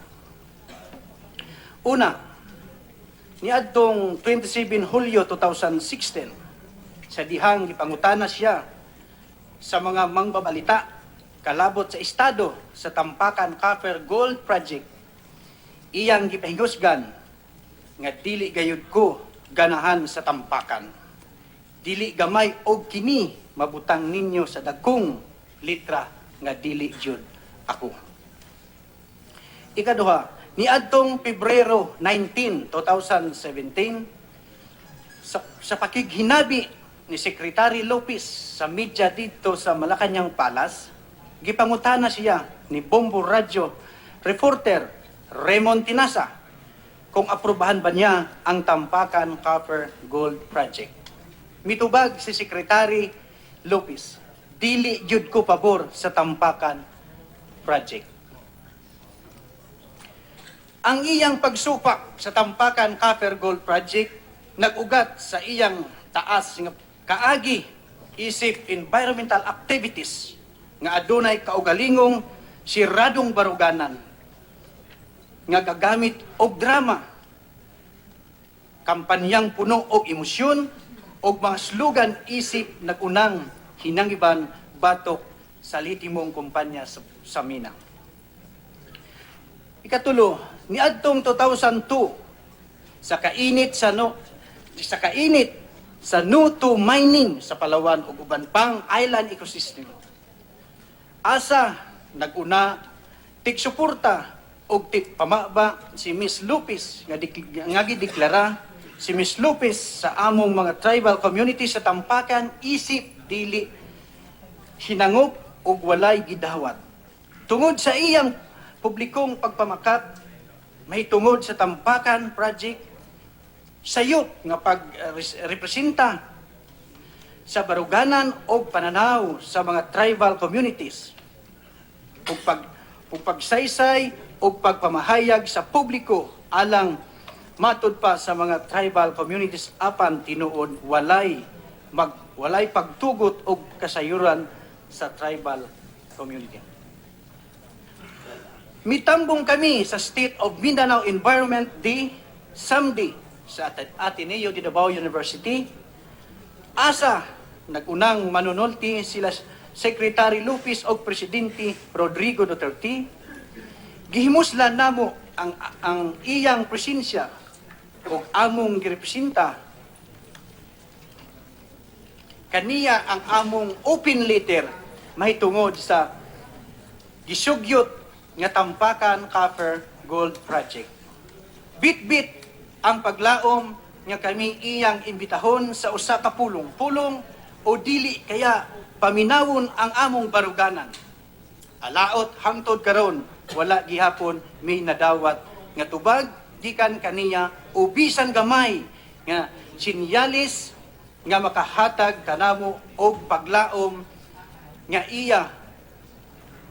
siya mumonsulta andam maminaw og adunay taas nga pagtagad sa among katungod sa pag-ila sa among kaugalingon.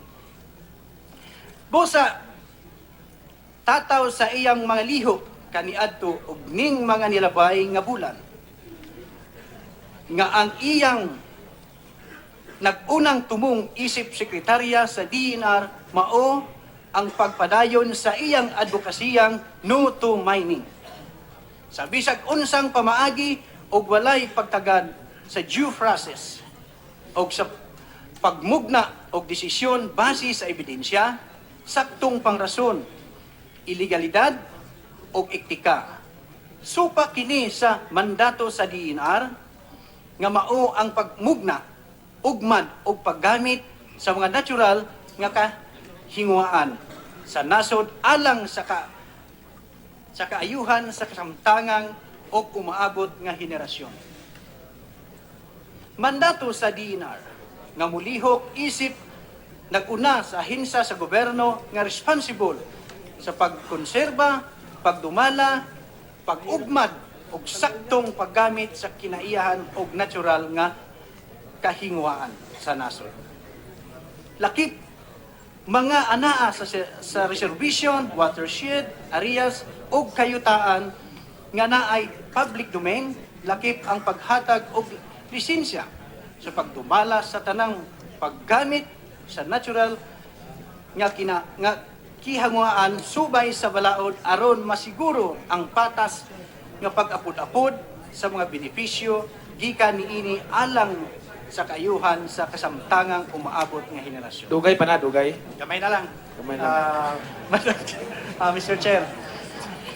Ang kontraktor sa gobyerno sa pagtuon ugmad pagdisdis og depositong tumbaga sa Bulawan sa Tampakan ang Sagittarius Mines Incorporated mismo og mituman sa tanang proseso, kamanduan og regulasyon nga nakalatid sa Republic Act Number 7942 o kon the Philippine Mining Act of 1995.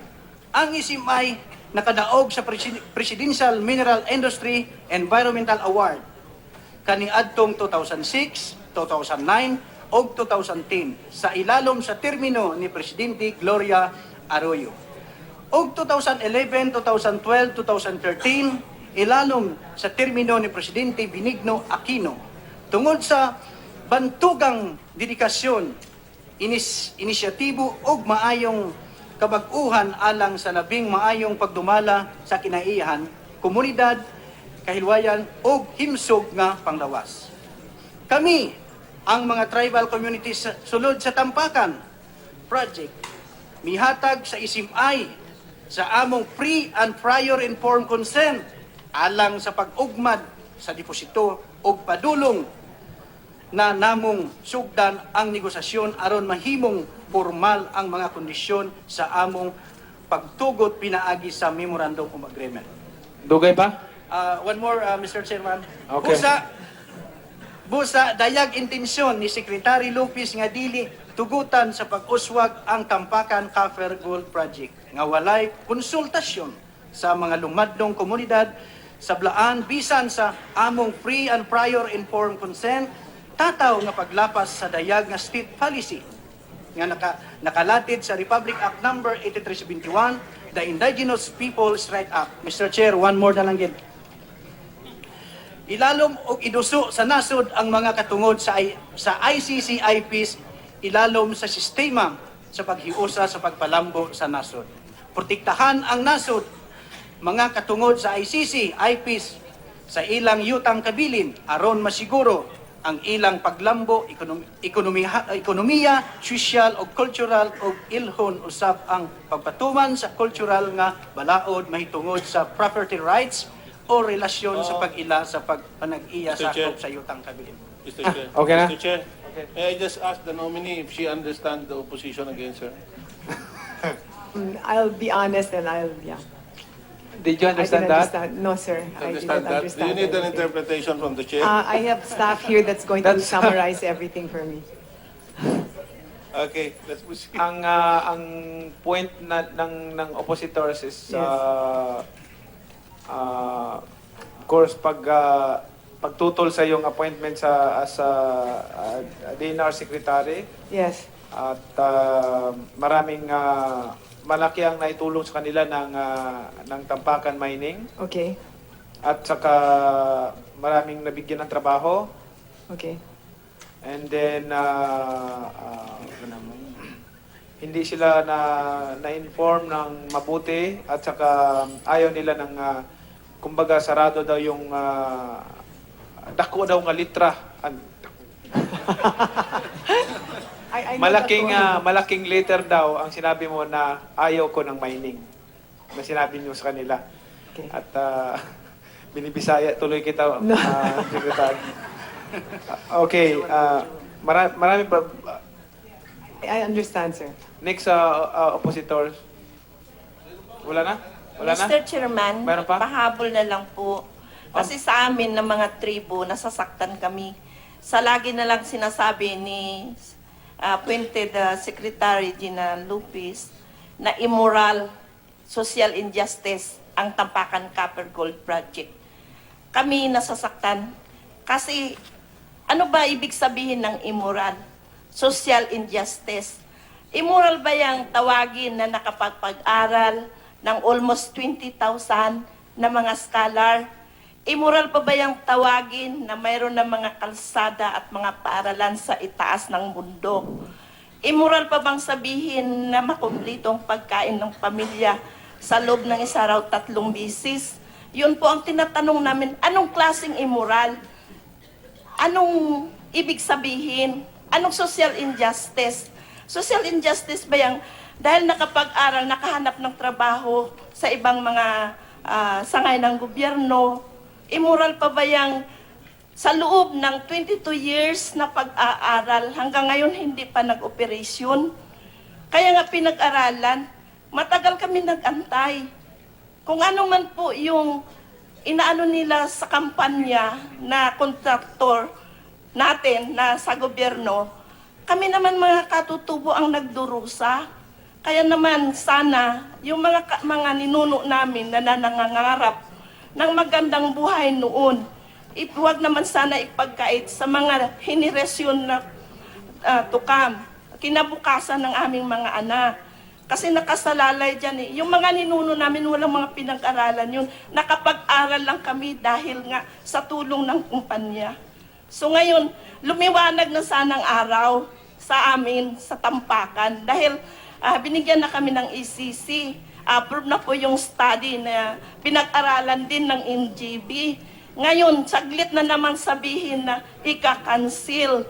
Yun naman, sumikat ang araw, tapos dumating ang eclipse sa gitna namin. Ganun ba ang magiging kalagayan ng Tampakan? So, ibig lang namin maintindihan ang immoral at saka yung social injustice sa part namin na nakabinipisyo. Yun lang po, Madam, Mr. Chairman. Salamat. Nasabtan na mo ang imong explanation. Now, thank you. We understand your explanation. And Can I answer?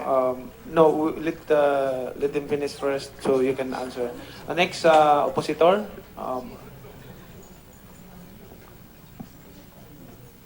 Excuse me. Please introduce your name. Good afternoon, Your Honor. My name is Clarence Pimentel Jr.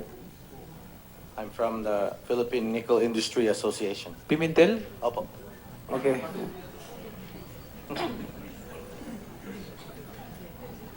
Go ahead. Thank you.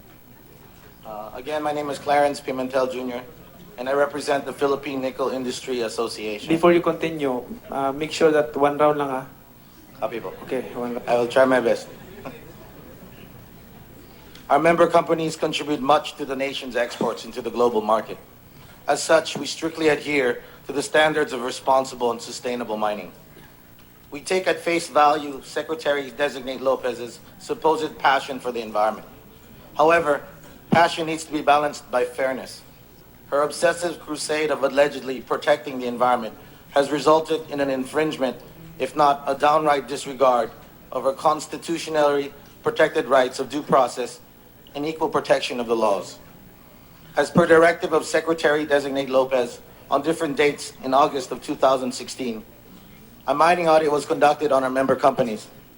Surprisingly, without first providing our members with their respective copies of the mining audit, Secretary-designate Lopez, on September 27, 2016, announced that some of our members were already recommended for suspension, if not already suspended.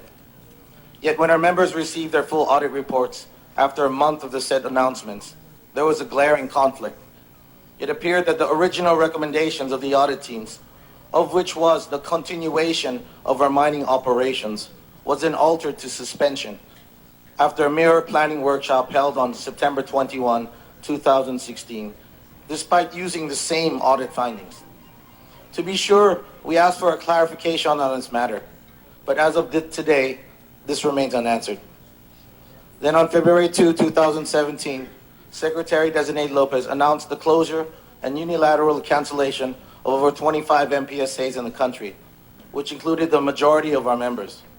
It must be emphasized that the said orders were contrary to the findings of the audit team and to the Technical Review Committee report, which can be viewed from the DE in our website. The orders struck at once without giving us a chance to be heard, thus denying the guarantee of elementary fair play, which is the essence of due process. Your Honors, although it's been stated that mining only contributes less than 1% to the nation's GDP, at our level, on the ground, we are the 100%. Where our LGUs end is where the mining companies begin. I was taught that to be a responsible miner, you do not treat the environment nor your host communities as an expense, but as an investment for your future. In the Caraga region, mining companies contribute about 25% of the local GDP. In Carrascal, Surigao del Sur, where we are from, in less than 10 years, we've turned a fourth-class municipality to first class, ready to become a city. from receiving a local revenue source of 1.2 million in 2007, now 286 million annually as of 2016. Your Honors, I'm here before you today to stand for what I believe is right.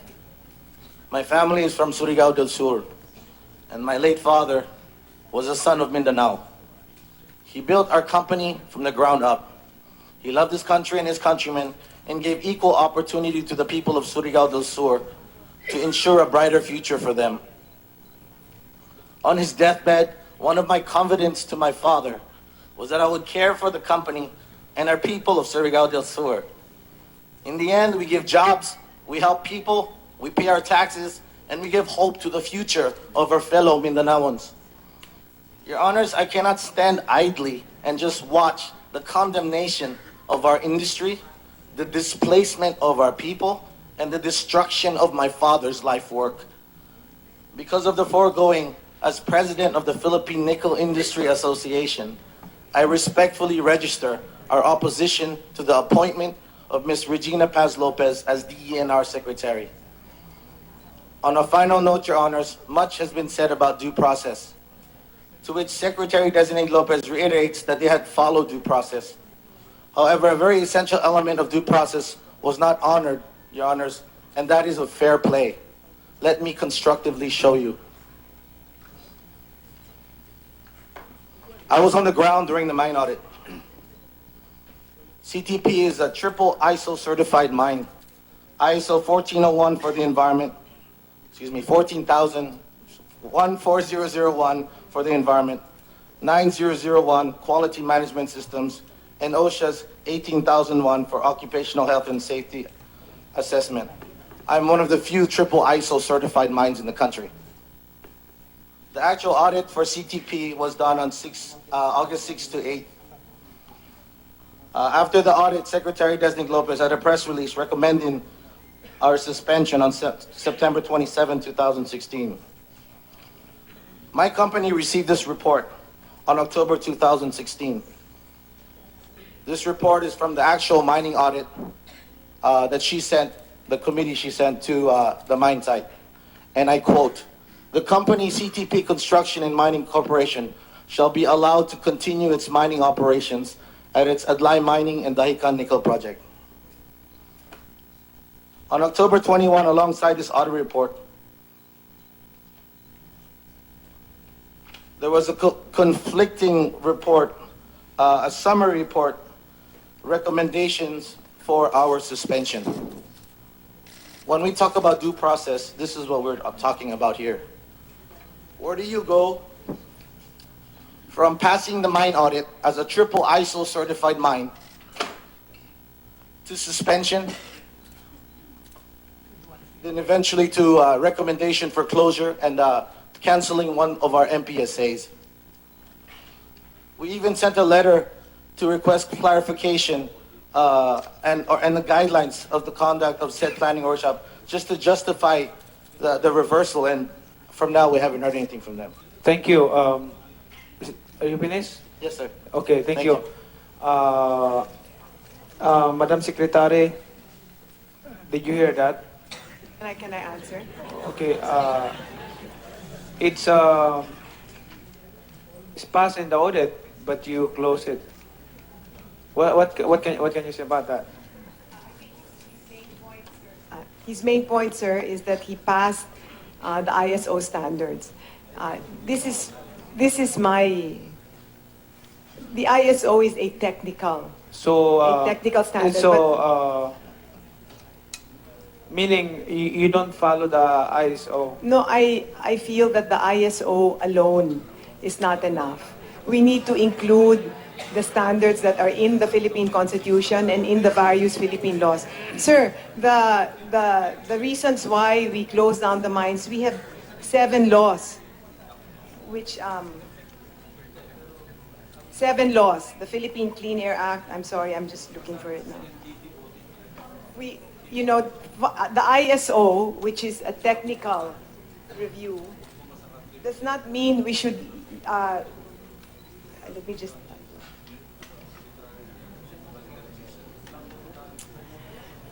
The ISO 14,001 is only one standard.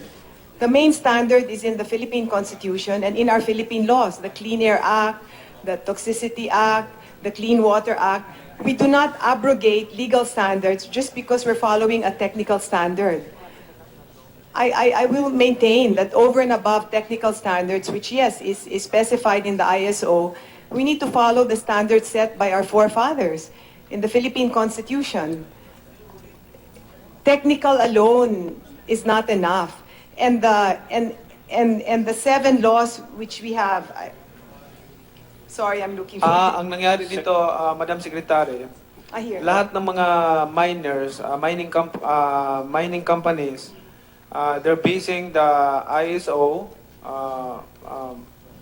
rules, and then pag upo mo, nag-impose ka ng Sariling nag-add ka doon sa dahil ISO is not enough, so kaya sila nasarado dahil kulang yung mga requirements because of this company basing on the existing Mr. Chair. agreement. Sir, yung Mr. Chair, okay. can I request Mr. Pimentel to submit to us that audit report, please? So we Sir, can see that sir, audit this is a- report and that the whole process, is it there? Okay. Please. Sir, this is the issue here. The laws have been there for a long time, but they have just never been enforced. I didn't invent the laws. I'm just saying now you should follow it. That's all. It's in the Philippine Constitution, it's in the 7 laws, it's in the presidential decree, it's in NIPAS. The laws have been there for a long time. They have just never been enforced. So I didn't invent the laws. I'm just saying that you should follow the laws. Are you saying, Madam Secretary, that they violated all the laws? Yes. In fact, in the mining audit, it's written there what law you violated. The Clean Water Act, the Clean Air Act, the Presidential Decree 705, the Hazardous Waste Act, the Solid Waste Act, the NIPAS Act, the EIA. I mean, these are all laws Yes. which the mining company must follow, but they were Right. just never enforced. So they I didn't violated invent all it. those laws that you're citing, Madam Secretary? Each mining company had its own set of violations, and it's in the mining audit. But okay. Madam Secretary, the problem is they are passed by the audit. Oh, they passed the audit. Sir, there was an agreement into the violation. The review committee, everyone involved agreed on the violation. Where we disagreed was with the penalty. Ang gusto lang nila, fines. But I said, you can't, if you're there in a watershed and thousands of people are suffering, you cannot just do a fine. It's this very laid back attitude on the quality of life of our people that has led to so much suffering. Yes. I'm saying, tama na, you have to follow the law. Madam Secretary, are you telling this commission that they really agreed that they violated the laws? The They review said- committee, yeah, our review yeah. committee, agreed. But the MPSA, the mining company, agreed to your audit team that they violated the laws. No, And they were just asking for fines. That's what you're telling us? No, the review committee, sir. The review committee, because after there was a show cause, Yeah. then they replied. When they then- replied, they agreed that they were violating No, all when this, they no? replied, then we composed a committee of DNR to Why are evaluate they the being reply. fined, Madam Secretary, if they didn't have any violation, if they didn't agree to any violation? Okay, the review committee reviewed the response of the mining company.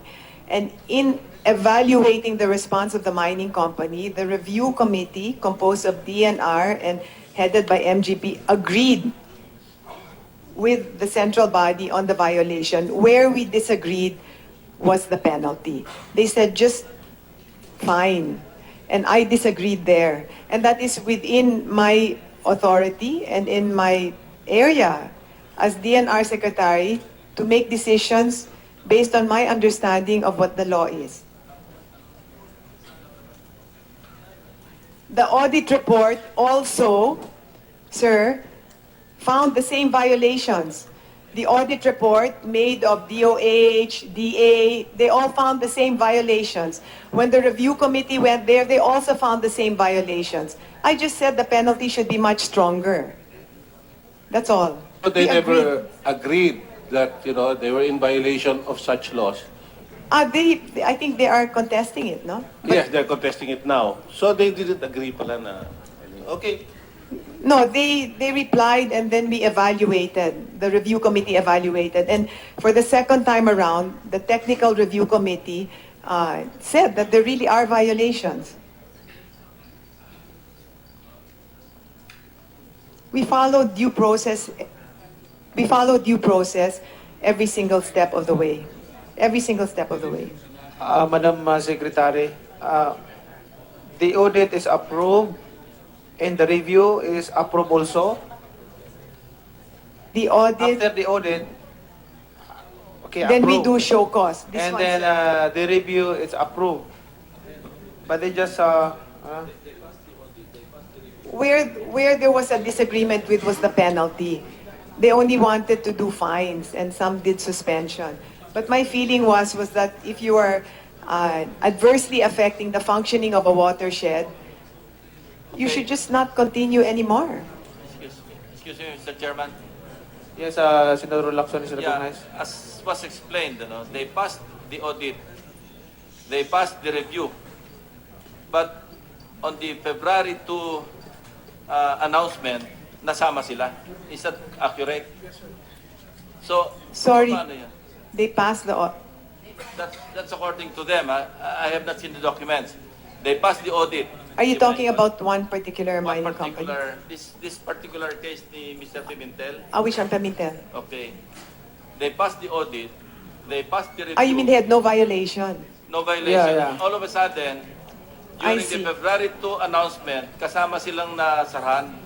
I understand. So let me just find out. Can you, I'm sorry, I'm not privy to all the details. Mr. Chair. Go ahead, Okay. Corsonato is recognized. Okay. Okay.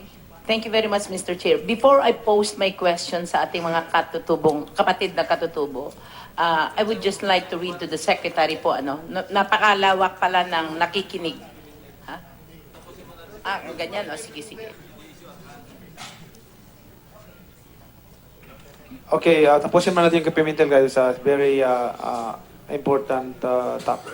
Mr. Chair, I just want to be clarified. So, Madam Secretary, you disregarded the recommendation of the MGB about the fines and everything. I disagreed. You didn't, hindi, may fines. And that's within my prerogative. I don't have to follow MGB. I will listen to what they have to say. Yeah nga. Hindi, nag-fines, hindi, sir, nag-fines sa Senator. May fines na nirecommend ang MGB. Ang sabi niya, ang sabi ni Secretary, since ako lang ang may authority dito, hindi yung MGB. Not ako na lang, I disagreed. You disagreed? Hindi ako sang-ayon sa Hindi penalty ka sang-ayon. nila. Kaya nga, Yeah. hindi siya sang-ayon sa ng MGB, sa recommendation ng MGB. That's correct. So, But that's in my mandate. I mean, as DNR Secretary, I can make a decision. I'm not yes, obligated of course. to follow. Yeah. They're under me. Okay. So you did it on your own, that you decided on your I own. made a decision based on my principles and my understanding of what Yeah, that's very social laudable, justice is. Secretary. Yes. Okay. Sir, can I please reply to the katutubo while my staff are looking for Mr. Pimentel's thing? Is that Okay, let's Save time. go back to the issue with Katutubo? Pimentel. Pimentel. Okay, because I have Okay. to. Well, I have to ask my staff to give me to look it up. No, So we I want can to answer. hear from Pimentel first before you explain. Just to clarify, Your Honor, this mining audit was made by her own team. These are the results of the mining audit, but we came to on the ground on August 6 to 8 at my mining company. The ISO pala, it's a separate thing. So there are two separate things, just to be clear. We got the ISO first. So if she's asking about the way these mining companies pass these audits, Leo Hasarena used to tell me that there's 3 pillars to mining. Environmental. So environmental, sir, we passed the audit. We are a triple ISO Go certified straight company. to the point and read the records. You Yung told me record, earlier, you the record, passed the record. mining audit, you pass the review. When you pass the review, may kasama mong fines. Yes, Oh, and the mines is by the law. Hindi kayo pumasa.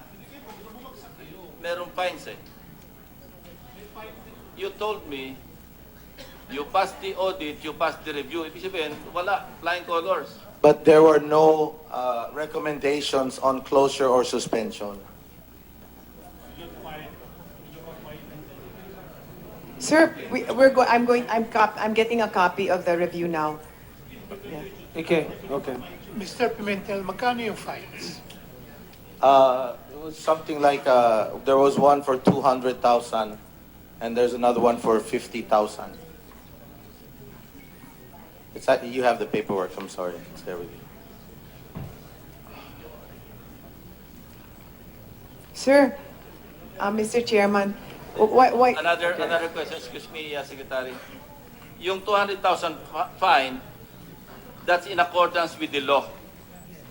Is that correct, Mr. Pimentel? Yes, sir. Yung 200,000 fine, define yan sa law. I believe so. Yes. No, don't say believe so. Yes. Categorical. Sir, I have the audit report here. Wait. Thank you, Senator Lacson. Okay, Secretary. Well, let me read it, Mr. Chairman.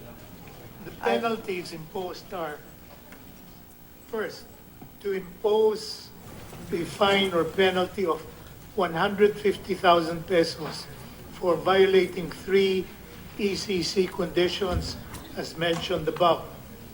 2, the EMB Region 13 shall determine and impose corresponding fines and penalties for operating a wastewater treatment system involving 4 silt ponds of the Hican Nickel Project found without valid discharge permit required under Chapter 5 of DAO 2005-10.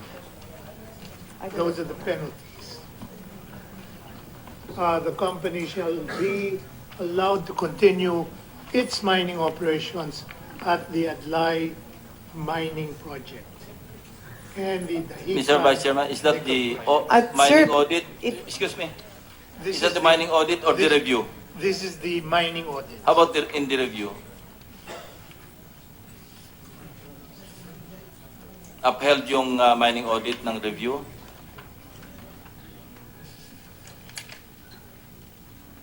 I don't have it. Sir, can I say something because I have the paper with me now? The mining company did not pass the audit. I have the violation here. You know, the non-compliance. I also have the peer. So to say that he passed the audit is not right, no? I mean, should I read it? There are areas wherein the slopes of the road networks were left bare. There's evidence of erosion at the slope areas along the access roads. There is the drainage was provided but was not maintained specifically. There's heavy siltation. There are areas wherein the road networks were left bare without any erosion control.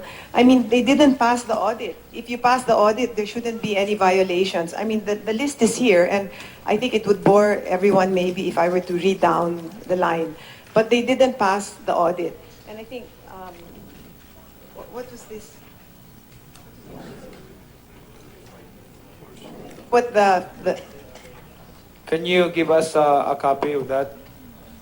What you and the violations here are the violations of terms and conditions of the MPSA, because an MPSA is a contract with the mining company, and if the mining company does not fulfill the agreements that the government and the company has made, that's ground for cancellation of the MPSA. And the violations that are here, which are noted here, which was given to them, are violations of the contract which they had made with the government. And it's written here in black and white. We're just following the law. It was just never enforced in the way it should have been. Thank I'm you. just following the law. Thank you, Madam Secretary. Congresswoman Cortona is recognized. Thank you very much, Mr. Chair. Bago ko po i-address yung aking tanong sa ating mga kapatid na katutubo, I just want the Secretary to know that there is here a text from the former Secretary Horacio Ramos, ano po. Dahil kanina, napag-usapan natin, nasabi nyo ilan lang, ano ho. So, babasahin ko lang po sa inyo, whom you, Secretary, blamed for permits. No? First, during my term, my tenure, Leo Hasereno processed all MPSAs forwarded to MGB, Director, and Secretary. Second, Hasereno himself, during his time, issued more than 20 MPSA signed by him on behalf of Secretary Paje under Executive Order 79. Secretary Ramos only issued 3 MPSA issued strictly under the provision of the law. Ang aking point lang dito, Madam Secretary, baka po tayo ay, o kayo man, no, ay nabubulagan or you are blinded with some advisors or with some advice of your people. Kasi baka po ito, alam mo, as I've said, I hate to ask questions anymore because I feel your passion, ano. So baka may mga advisors po kayo or may mga tao kayo talaga na you are blinded of some of the sabi advice, no. Siguro i-open po natin ng konti yung ating pag-iisip, baka ito ang nagiging dahilan kung bakit nagkakaroon ng maraming conflicts and oppositions, no? So it's just an advice or a sisterly advice to the Secretary. Medyo i-open po natin ng konti yun. Hawag isang tao o dalawang tao lang or ilang tao lang sa ating palibot ang ating pinakikinggan. Because perhaps kami dito, willing po kami and we are with you, sana nga na kayo sa inyong confirmation. Pero pagka ganito po, karami ang dumarating na complaints or opposition, medyo nagkakaroon ho kami ng parang gray line or sabihin nating pagdududa doon sa aming pagkakakilala sa inyo. So yun po, so I read it, and ito po ay nagsasabing karamihan or 20 ay sinaynan ni Hasereno. And in fact, most of the yung mga nagko-complain, and even yung mga supporters niyo, yung mga green thumbs, ang karamihang nagko-complain talaga doon, I have to be very frank na, it's Mr. Hasereno.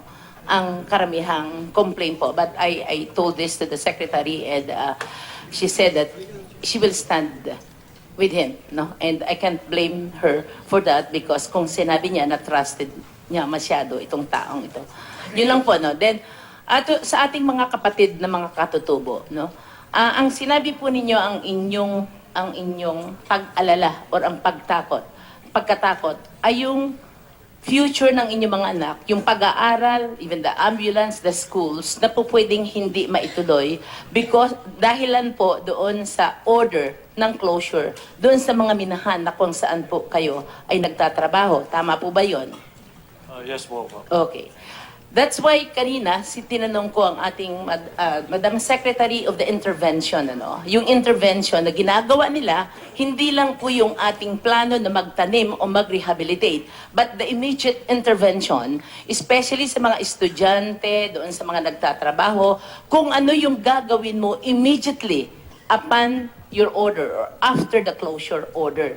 Yun po yun, So, yun ang gusto kong marinig po, Madam Secretary. Ano yung immediate intervention nyo dito sa mga affected areas na ito? Kasi sabi niya yung rehabilitation but sa kanila, yung kanyang mga anak na nag-aaral. So, wala kayong pangtustos na magpatuloy ng pag-aaral. Sila po ba ay kasama doon sa inyong intervention, hindi lang doon sa rehabilitation, para mabigyan ng mapagpatuloy ng pag-aaral yung kanilang mga anak, Madam Secretary? Yes, I would like to answer that. Where do I start? Okay, let me first start with the Leo Jesereno because that was the point you made. Ma'am, I commit to you on a personal level that should there be any findings that Leo has been corrupt in any way, I mean, there's no sacred cow. So while the esteemed ex-secretary has said all these things, well, the document should speak for itself. I will look in the records and see what Leo says one thing and the secretary is saying another thing. So we'll just look at the documents. The documents don't lie. We'll just look in the papers, and I commit to truth. Secondly, I would like to Oh, here, the violations are there? Okay. Secretary, Yeah. Mr. Chair, would it be okay, Madam Secretary, if you can give us this 20 MPSA documents, 20. 3 is signed by 20 under the... 20 po, 2 no? MPSA signed ni Mr. Hasarene po on behalf of Secretary Paje. Yun po ang siguro, baka hindi kayo nabibigyan ng tamang datos, no? Nung mga nasainan ng inyong undersecretary. Okay, what he told me just now is he didn't sign any MPSA. He signed extensions of existing MPSAs. They were already approved. And so he signed the extensions? Expansion. Ano po ang pagkakaiba ng expansion? Kasi pag sinabi na expansion, it's enhanced. May simula. So ano yung sinainan na expansion? Meaning to say, bago po siya nag-sign ng expansion, may existing, di ba? So, yun po ang gusto kong marinig. He was not involved in the original signing of the... Mr. Chairman. Okay, I will look into the papers and I'll be honest with all of you. I promise Yeah. you. Thank you, Mr. Madam Chairman. Secretary. Senator Lacson is Hindi ko kasi recognized. maiwanan yung kay Mr. Pimentel, ano? Mag-offer lang ako ng analogy. Ito yung judge, RTC. Ang pinataw niyang parusa, prisyon mayor. 6 years and 1 day to 12 years. Pagdating sa Supreme Court, ang sabi ng Supreme Court, hindi, death. Pwede po ba yon, Mr. Chairman? Parang ganun po nakita ko, for lack of a better analogy, parang ganun nakita ko sa situation ng, ewan ko kung mining firm yon, kay Mr. Pimentel. Nanggaling sa RTC, sabi natin ng MGB. Ang sabi ng huwes, you're sentenced to prison mayor. 6 years and 1 day to 12 years. Siyempre, nag-appeal. Correctional ba yan? Anyway, whatever. Tumatong ano yung abogado rin eh. Anyway, in-appeal. Hindi naging light, naging death. Pagdating sa Korte Suprema, ang penalty according to the existing laws, ang commensurate penalty, yun nga, 6 years and 1 day to 12 years. Ginawan death penalty. Is that a correct analogy, Mr. Chairman? It's a correct analogy. Ang next tanong, pwede po ba yun? Oh, she answered that a while ago already, Senator Ping. Yeah. Sinabi niya prerogative niya yun. She said Hindi pwedeng prerogative. sabihin ng Supreme Court na prerogative niya yon kasi may batas nga eh. And sa secretary, sinabi niya prerogative niya. Yeah, if I may say, no, and again, because this is really important to me and I'm glad I'm being given the opportunity. Life is the most important thing. And if the environment is supporting life and quality of life in a certain way, it is my duty as Cabinet Secretary to make sure that life goes on unabated and free from risk. So it's not, I don't know if that's the right analogy what Senator Lacson has said, although I do admire the person, because the energy in which he... Madam Secretary, ang ibig niya sabihin, ganito kasi yan eh. Gusto ko i-explain mabuti yung analogy kung hindi naintindihan ano. Ang mga miners, ang mga mine company, ang sinusunod nila itong batas.